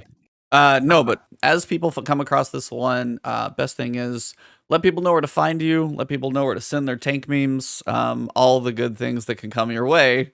The floor is yours. Basically, anything you got going on, where to find you, what you do, all that stuff. Let them know. Yeah, so you could find me on Twitter at Protheon_ because the @Protheon account is by some Russian dude who has not used the account since 2015. Don't you hate and has that? tweeted 7 things. Love it. So I haven't gotten the actual Protheon account. So it's Protheon_. And you could also find me on Twitch. I've been starting to stream more often. You could find me XProtheon, twitch.tv/XProtheon. Does somebody have Protheon there too? Find me. No, I tried to. I want like XProtheon to be like a more mainstream thing. Actually, probably someone does have Protheon. So sure, we'll say yeah. So those are the 2 places you could find me. Nice. No doubt, man. Salute to you, man. Again, like I said, love you came on, and obviously very fortunate I got a chance to play through matchmaking, which is fun. I thought that was cool, and I didn't get a chance to talk much about the poorly timed game stuff and being a social media manager there, and I just think it's cool, to see people keep expanding in the community, and you're very respected out here. Destiny Tracker, we've been using it for a while, always. Get over there, get my info. So salute to you, man. Thank you for coming on. Thanks for waiting 5-10 minutes for my late self. I normally no problem. So I felt bad. I was like, damn, I want to get the first bad impression of Cog this way. But salute to you, man. It was a lot of fun. Hollywood strolls up fashionably late. He's always late. Every shut up, every podcast. He shows up 30 minutes late. He's just like, whatever, guys. I'm the star. You can wait. Guys. Yeah. You talking that twist water bottle talking. Yeah. Let's see him. I'm gonna give you the worst. I'm gonna give you the worst reputation in the industry. Anytime, what's it like working with Cog? I'll be like, oh my god, dude, he verbally and physically abuses us. Like he's just terrible. He's terrible. He physically abuses you. He literally hires people, sends them to my house, and it's a delivery bunch. Yeah. You know what he yells us at for? If we look him in the eyes, he doesn't like that. He says, you would need to look below my line of eyesight. Always. On the level? Okay, Do I not see look what we me in doing. the eyes. Stare at my chest. I see what we doing. I say it with my chest. Y'all savages. Anyway. I'm just Cog is a pleasure to work with everyone, is what I'm trying to say. I'm sorry, thank bro. you. Thank you very much for having me on, Ebontis. I mean, you and I have been friends, I'd say, for a few years now, honestly. And I love the Last Word podcast. Trav, I talked to you a little bit before the show. I listened to the Fire Team chat all the time. Big fan of your work. So it was honored. I'm honored to be on here with you guys. It was great talking with you. Seriously. It was our pleasure, man. We always enjoy anybody in the community, and it's awesome to see, like as you said, we've been talking off and on a little bit here and there for years, to see you now community manager for games and working with Destiny Tracker and just kind of doing stuff that seems like a passion for you. It just seems natural and fit. So I'm glad to see the Protheon meme turned into a career, which you can't ask for anything better than that. So that's kind of amazing. Great. That's great. I really love that scrappy origin story. It was great meeting you. And glad that you liked Fire Team Chat. I also really liked that show. I look forward to your next episode in February. Yeah. Or is it going to be December? Do you think you'll do one for Gallahorn? Or we'll see. I would like us to do it more often, but Dustin, every time I hit him up about a podcast now, he's like, I don't have time. You don't have time. I know. He's only got time for Unlocked, and that's it. He's like Cog then. He's like, I don't have time for you. Protheon. See, Yeah, I need to send you to my assistant. We gotta see. he's Cog in a couple months. Yeah, a couple months Cog will be just like this. So. But yeah, it was great meeting you, Protheon. You know who you remind me of? You look like one of the Ron Weasley brothers. You know, his gang. Have you ever gotten that? Has anybody told you look like you're like related to Ron Weasley a little bit? No? Yeah, I've gotten that. I've gotten Rick Astley. Nice. I've gotten... Oh God! You do look like Rick Astley. That is accurate. Yeah, that was there. You need to embrace that. What else you got? Cameron, the guy who plays Cal Kestis in Star Wars Fallen Order. Oh, Cameron. that's a good one. I think I remember you tweeting that or something. Almost maybe like I feel like yeah. At 10,000 followers, I said I'll do whatever the top comment says, and the top comment was a Cal Kestis cosplay. So I actually had one of my friends make the poncho that he wore, and I uploaded a picture on Twitter, and everyone's like, "Oh my God, it really is Cal Kestis." So yeah, Ron Weasley, Cal Kestis, Rick Astley, all the above. Nice. Check. That's me. Nice. Good. Yeah, it's nice to meet you. You can find me on Twitter at TyGuyTravis. I don't have an underscore. Gotcha, Russians. You can read my article. That's why my ISP went to hell and being hacked by the Russians right now. The Russians are after you. This is why, because we got to deal with Travis and his remarks. They come for your usernames first, then they attack your ISP. You gotta get out ahead of them, guys. You need to fight back. You can find my articles, previews, and reviews on IGN.com. This week, I will actually not this week. On early next week, I'll have my review of Riders Republic up for you to take a look at. Enjoying it so far, though. If you're into extreme sports games, it's very Forza Horizon-esque. And then you can also, in addition to watching this show, which I will promote on this show, The Last Word, tell your friends, guys. If you're watching, tell your friends. Next episode, I want you to here's your homework assignment. Bring one other person to the stream to watch the show with you and comment with them and introduce us to them. Look at that. Look at that. Cog and I on the same side for once. Love that, my man. That's what I'm talking about. Don't be afraid to promote. Don't be afraid to be great. Yeah, don't forget to fight back against Russia, and also you can watch me on Bitcast on Sundays at 8 a.m. Pacific. Although this week we are actually doing our show on Saturday night instead, because we're doing a Halloween episode where we're all going to be in costume as our favorite video game characters. So get ready for that. I'm very excited. That's tomorrow night, so I'll be back tomorrow night to do it. I was waiting for some Dan slander. I thought Dan slander was coming. Was coming. I was gonna get there, and you can also you can watch me and my friend Ames and this other guy who's the last living descendant of Bigfoot is there as well. So yeah, it's good times. Good times. What do you got going on, Cog? Yeah, I gotta let Dan hear this slander you be giving him. It's so hilarious. I'm gonna make a compilation of all of them. The one that you called him a wizard, I lost it. That was the funniest. Homeless wizard. Homeless wizard. I love that joke. Gatsby. Definitely. Defining Duke. We had a cool one. Did a second mailbag, which was fun. Kind of like an Ask Cog anything. People asked the wildest questions. I had fun though. It was a lot. Have you used a bidet yet? No, and I refuse. They on me. They don't like that I'm anti-team bidet. But if you want more anti-clean booty. I don't know. That's not a good team to be on. Gotta have a clean booty. I'm on Cog's team. There's other ways to get clean. Jesus, come on. I mean, I'm just giving them a hard time. I've literally never used one, but I would at least try it once. That's all I'm saying. Like, it might be weird, but I'd be like, "Will you try this one time?" Sure. Just give me some paper towel in case. Speaking of Ebontis would try a lot of stuff one time. Oh my God. That's all I'm saying. Moving on. You can catch me Defining Duke on Ultimate again on that episode. You're savage. If you want bidet-like stories, we do have a funny one on Defining Duke that we just recorded with me and Maddie talking about worst situations where you have to go to the bathroom. It was a random fan write-in question during the show. absolutely Maddie's story is the funniest thing I've ever heard. Please listen to that episode just for the story alone. And if not, just wait till Sunday. It'd be free 99 on Sunday. So if you don't want to pay for the Patreon, Don't promote the free version. What is this? well, you know, for my homies. Conquest Russia. Listen, We're man. back on Russia again. Times is tough out here. Not everybody got that Patreon money.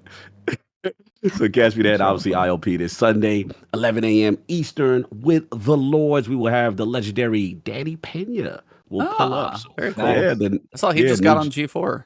So. Yeah, got on G4. We're going to talk about that, the Game Attack Radio days, all the fun stuff. And of course, to ease dismay, we got to promote that Last Word podcast. Salute. Got to promote it, man. Got to make sure you tell your friends, like Travis said eloquently, if you're here. Hey, if you I'm come in okay late. with that. I'm okay with tell your Are you okay with You're Travis? just like, oh, this is the best podcast. You're literally listening to it. Tell your friends. That's a new twist. I like this. Okay, that's a new twist. Oh, you like that? Yeah, if you're like, hey, tell your friends, do your homework, bring a buddy, send them the link, drop a like, drop a review on iTunes, subscribe to the channels, all that stuff. Every week when we get to this part, Cog, tell them to not tell their friends.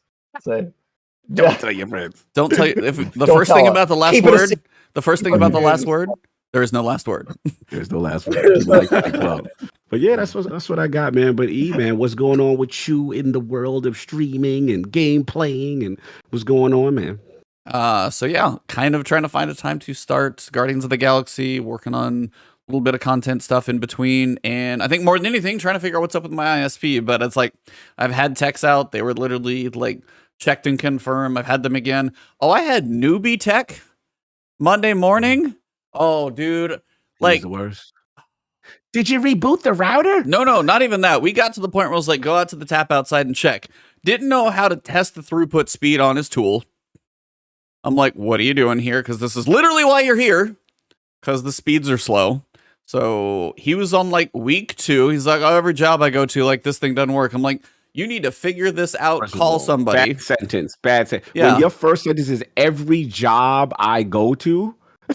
Yeah. Supervisor's cell phone number that I can literally like, she deserves like a raise. Like, but no, that was like, I was like, I got newbie guys like, oh God, this is more useless. But they did that. Maintenance is still in there. It's like, I've got to ticket in and stuff like that. I found your next day job. What? Fixing the internet? You're going to replace this guy. It's not going to be hard to do. This dude's going to make it another week and be like, no, I'm sorry. Like, I've been on different jobs, different levels of all things. That's one of those things when a customer says, no, I know this is what I pay for. You better know your stuff or you better shut up and ask. Like, that's a really good way to get a bad review. I'm like, they sent the survey review. I wasn't going to do it because that kid is new and I'm sure he's just happy to have a job, but that's not how you do it. I agree.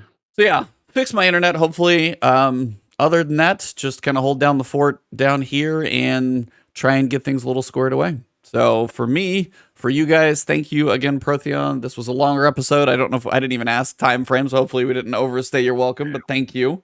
No problem. So thank you for very much joining us tonight. It was an absolute pleasure to be joined by the Strike Boss, the Tank Master, and of course, community manager of all things Destiny and poorly timed games. So for this episode, these two, all the hard times I get, it's so much fun. Good times though. Wouldn't get the hard times from anybody else though. Gotta be family to give each other a hard time, right? Exactly. So for episode number 171, slowly clawing our way up to 200. Thank you guys very much. Protheon, thank you. Travis, thank you. Cognito, thank you all in chat as well who survived through the horrible connections. Hopefully, if you guys listen to this, it's a smooth upload or audio wherever you find this thing. But for this episode, we're going to wrap it up. So it has been The last word.